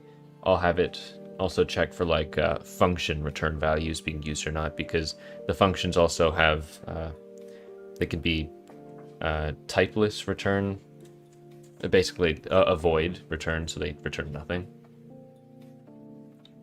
I don't want it to give an error every time you do that.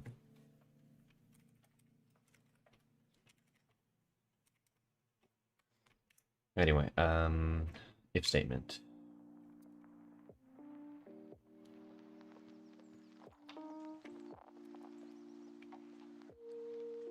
Condition true, okay. Nice, that worked. So I'll delete all that.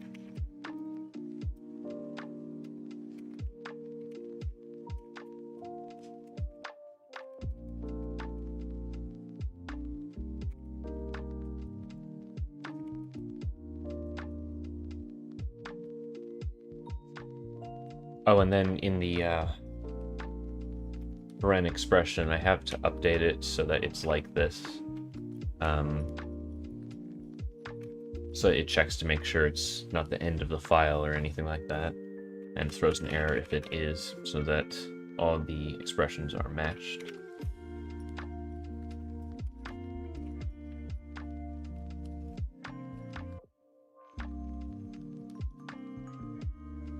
Oh, and I have to do first token.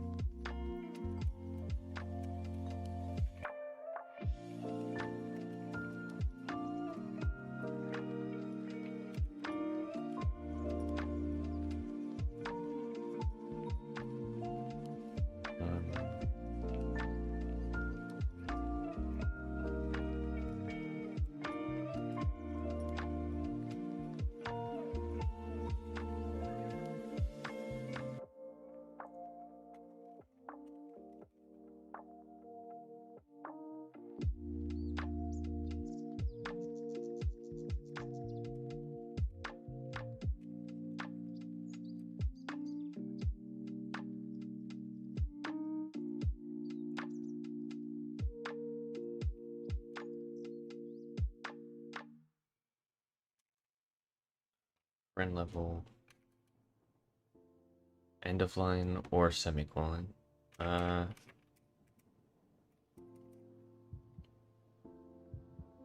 don't want it to be a semicolon. I think the semicolon needs to be reached. If the semicolon is ever reached, then it should also throw an error.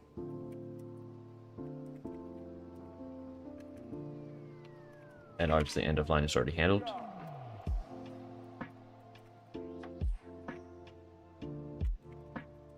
Alright, let's just see if that still works. Did I compile? I didn't. Oh, it's tokens I, not T.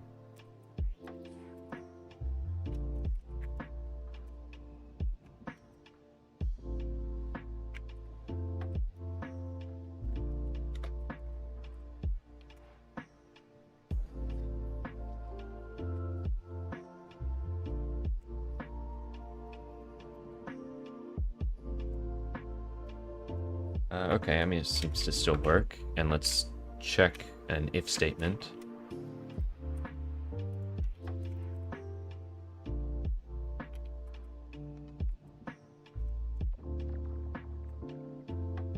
Unmatched parentheses. Okay. No, that's kind of weird because... let's see. I need to subtract the token start, I think. Or the P level that's past the parenthesis level basically says what level of parentheses you are already in, and if you pass a 1, that means that you've already gone past the first parenthesis. And if you've already gone past the first parenthesis, that means this next token is actually what's in the parentheses, but I want it to actually point to the first parenthesis. So I'll do if P level is equal to 1, I guess. Then I do I minus minus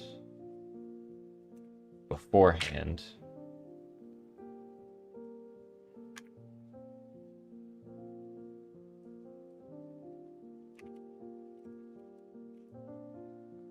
And then if p level is not equal to 1,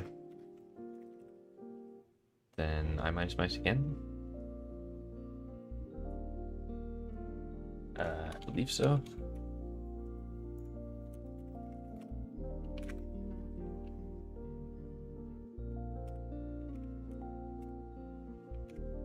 Unmatched parentheses, and it points to that one.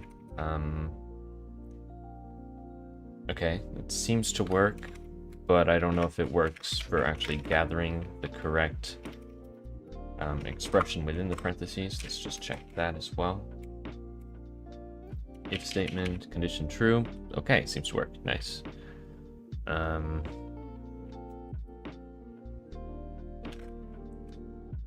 so now let's start implementing this for some others.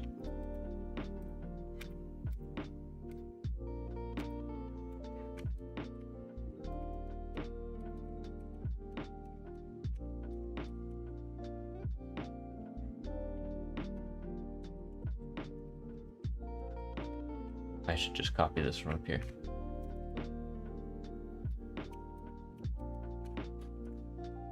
So this is for while statement.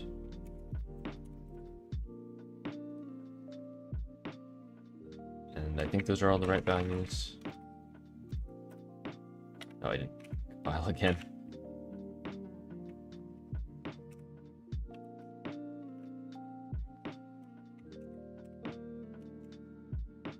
No errors. And while statement condition looks correct to me.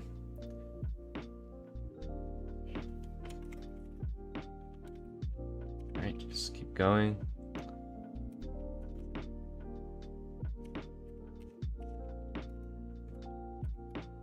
So for statement is different because of the colon that's met. But I probably shouldn't have it hard-coded in only for the for statement. I should probably have it so that the colon actually it means something.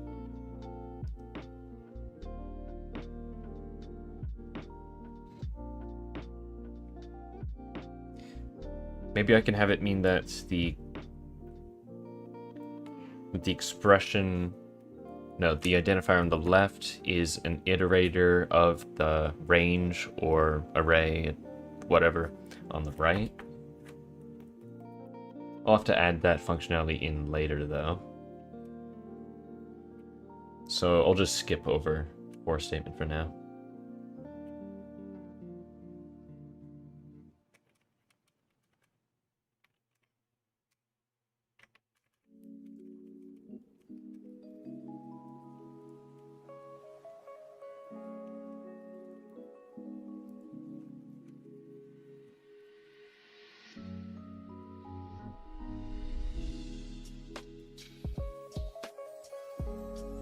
Alright, so then this should be for any child parenthesis expressions.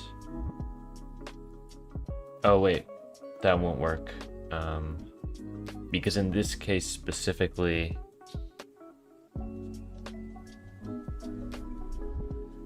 yeah, a semicolon is actually an okay thing to reach.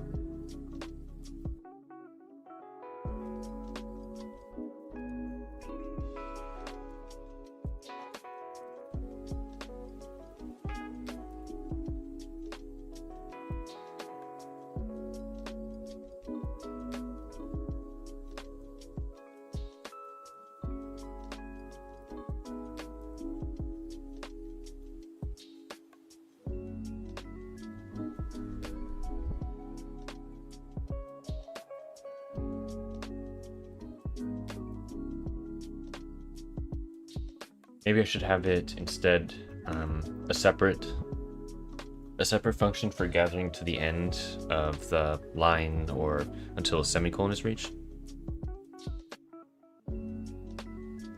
because that would work for the binary expression. Because for the binary expression, it actually just assumes that it's in parentheses by default.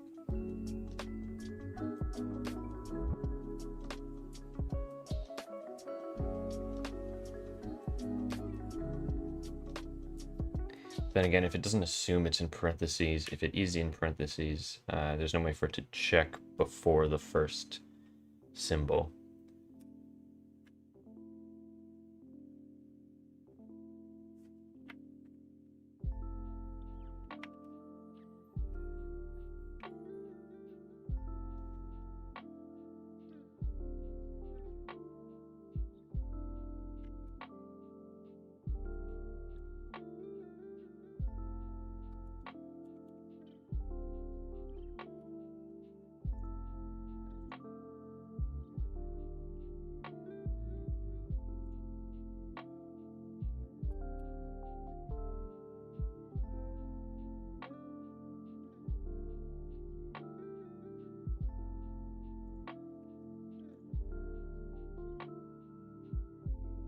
I think I'm going to change up the music again.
Yeah, so I think I'm going to make a separate expression for that.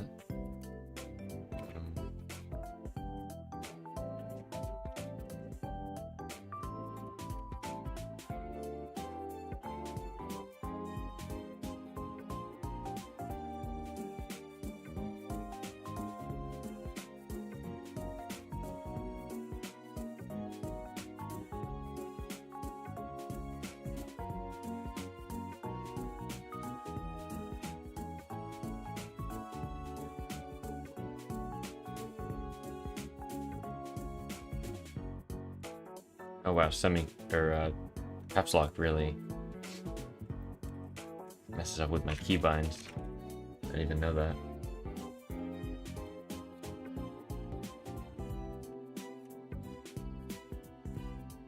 So let's get the code for the other semicolon.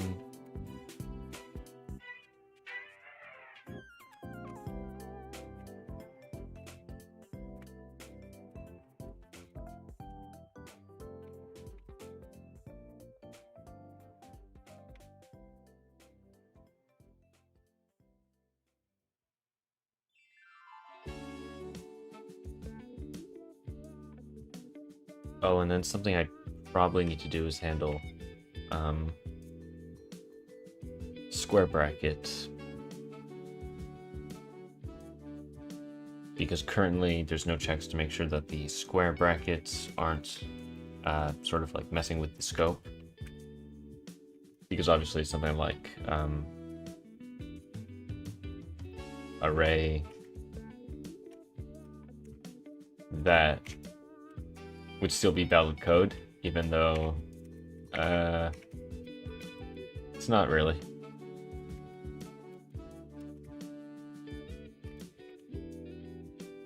Square brackets are basically ignored currently. They're not like used tokens. But they're gonna have to have some sort of similar precedence to parentheses.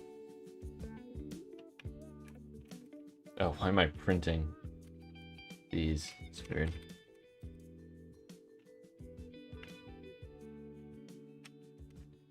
Alright, so if end of line is reached, then I'll want to have a similar error to this.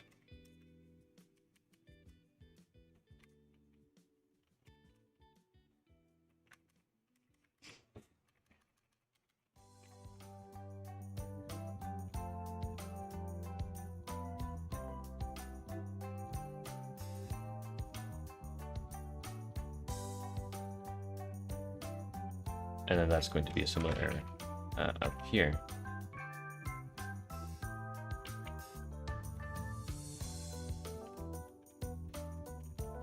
I can just make that an OR, can't I? So if that is greater than that, or t.second is equal to end of line. And I have to do tokens I. Oh, oops.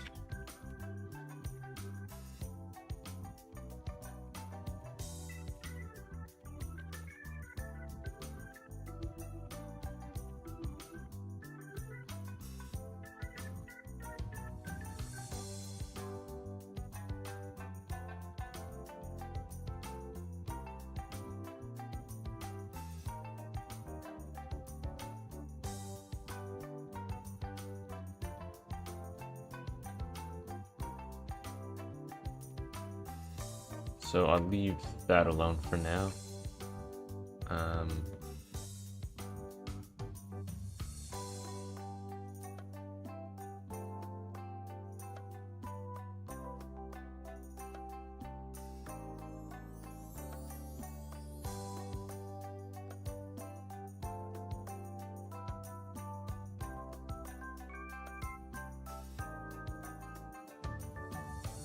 I think for equals, I want that to be to semicolon. So I'll change it, but maybe comment it out.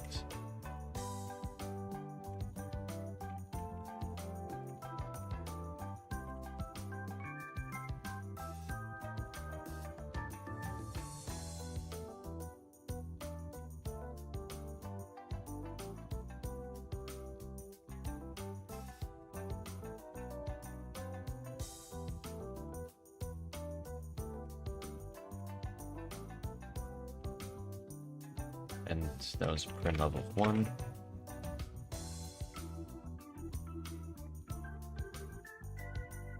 Wait, I don't think that variable's even used, is it?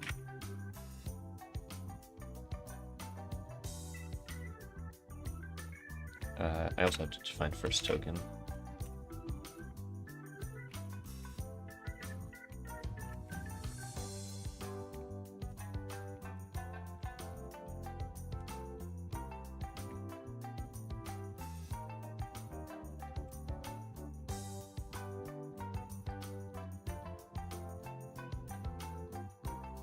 Okay, still seems to be working.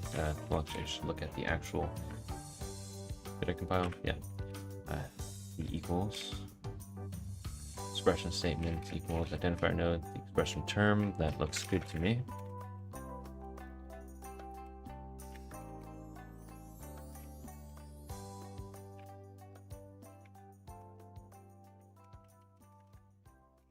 And it's the same down here.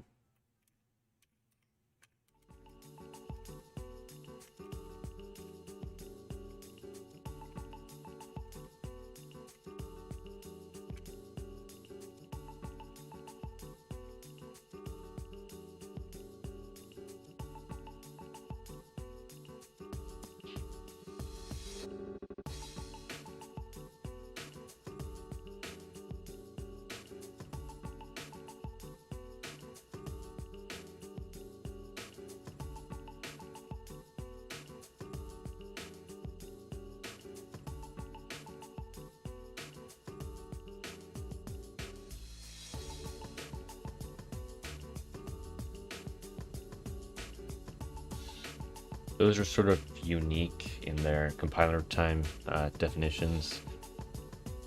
I probably don't want to mess with those at the moment, but I can probably make some more generalized functions for them.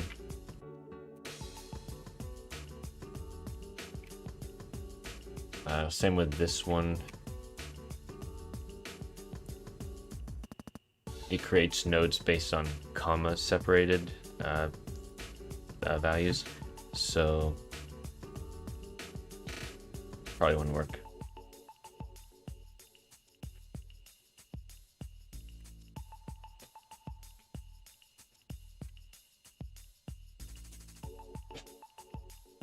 All right, and then these are position change statements. So for this one I can. Oh, that is the wrong thing.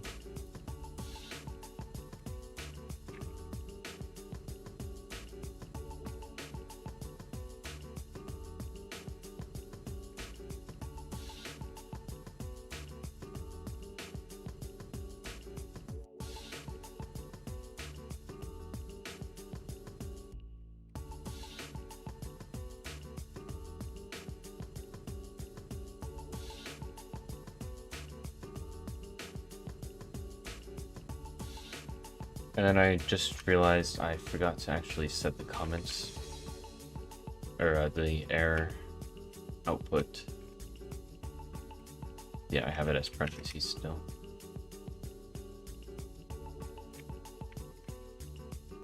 Or end of line. I think multi-line expressions should be allowed. I'm not entirely sure though. I think I'll leave it as an error for now.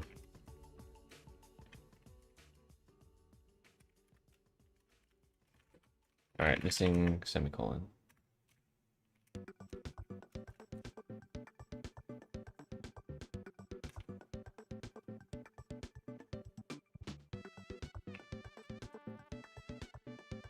Now let's just see if this works. I mean, it compiles. It compiles for working code, that is. Now if I remove that semicolon right there, it says missing semicolon. Awesome.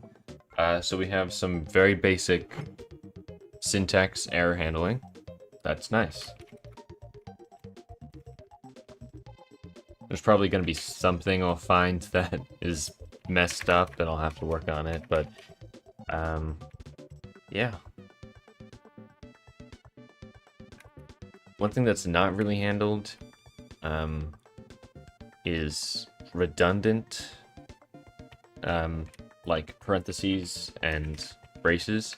So if I were to add a second brace there, I don't think there would be an error.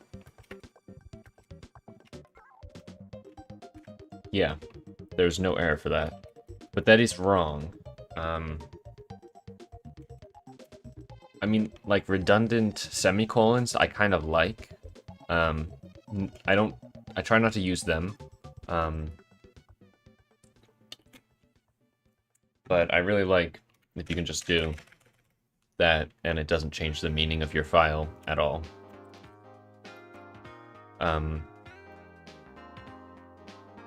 But I don't really want redundant braces or parentheses, because if you have a long expression like something like this, you don't want to accidentally have an extra parentheses over here and then that changes the entire meaning of your expression. And it gives no error for it. So I think that currently what this is, like, it's still seen by the parser, but I think it might be added as a leaf node. I'm not entirely sure though.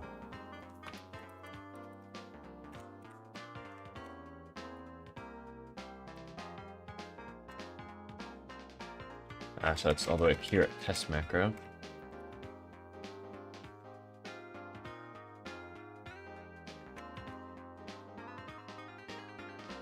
Okay, so it's not even actually added as a leaf node. That's interesting.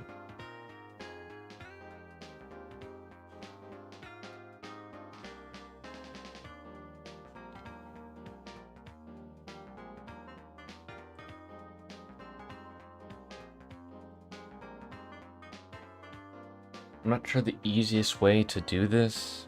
Essentially, every sort of expression and compiler time definition should gather its own parentheses completely automatically. So if there are any left over, it will basically start the parser and be like, oh, that's a right parentheses that doesn't have a match. So I think I can just add that in the parser. I'm not sure how that will work for parentheses, but it should work automatically for right curly braces. So right brace.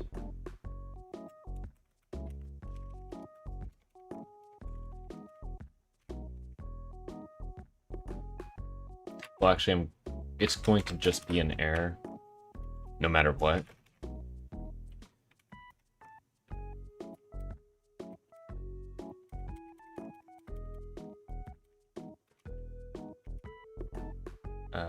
Up here. Unmatched brace, and the token will be token. And let's just see if that actually works. Basically, it shouldn't throw an error now. Okay, it did throw an error now. That's not good.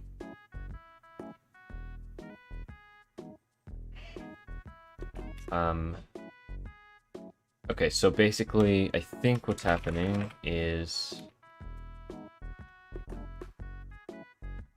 So this is the compiler time definition.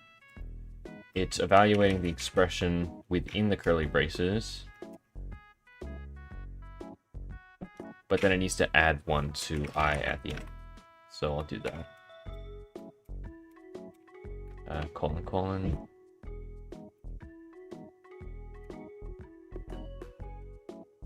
So it steps through until the braces start.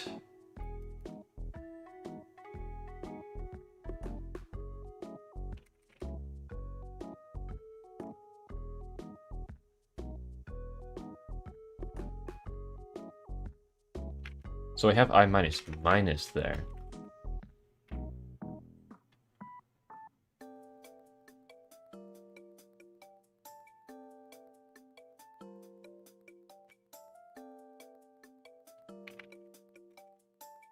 Oh, I know. That affects before it. I want to do I++ at the end of that, and then that should work.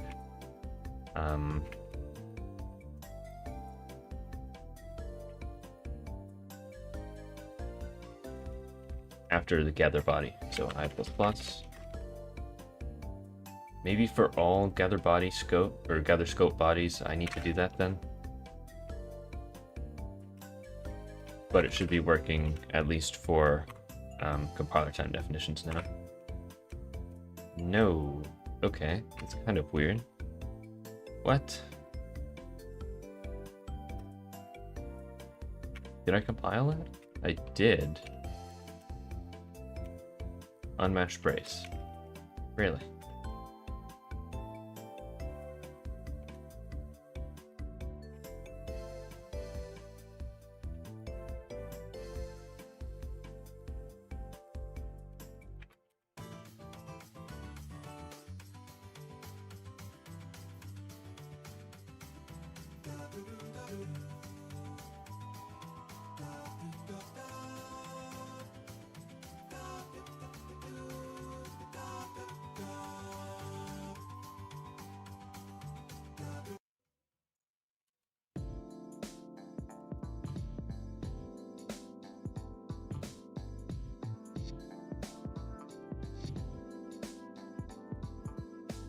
I mean, maybe I have to do plus equals to 2.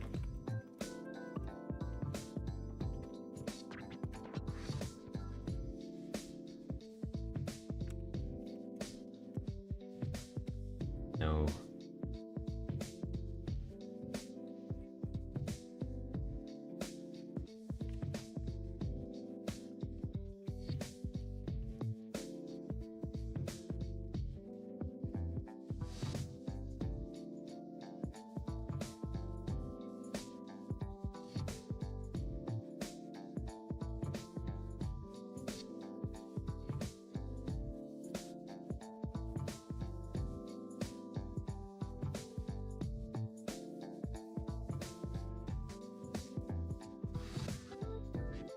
Okay, so basically for this,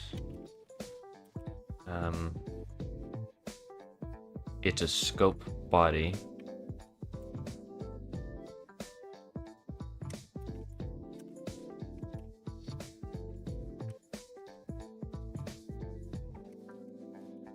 And then it generates the AST for that directly.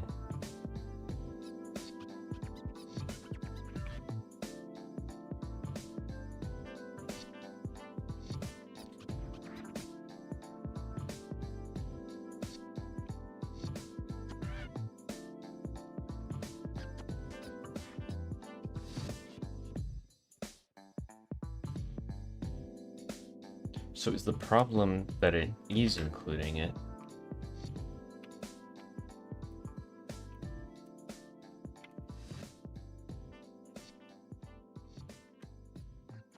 It may be. Huh.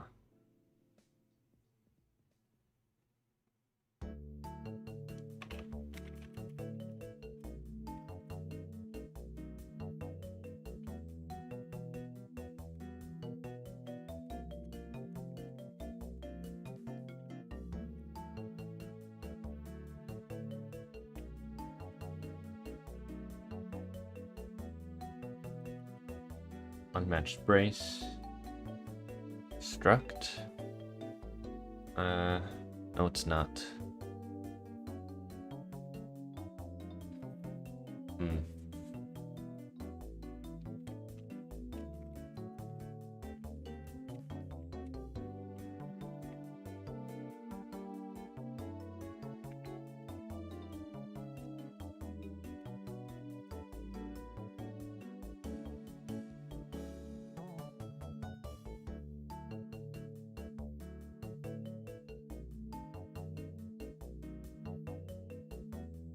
I think the difficulty would be that I actually need to pass the current open braces and the current closed braces, subtract from that, in order to actually tell if it's an unmatched brace. So I'll probably do that tomorrow. Besides, we've been going for how long now? 3 hours, 17 minutes. That's probably good enough. I don't really like long streams. So thank you everybody who has watched and is watching now. I think I'll stream tomorrow again. But anyway, thank you for watching. Goodbye.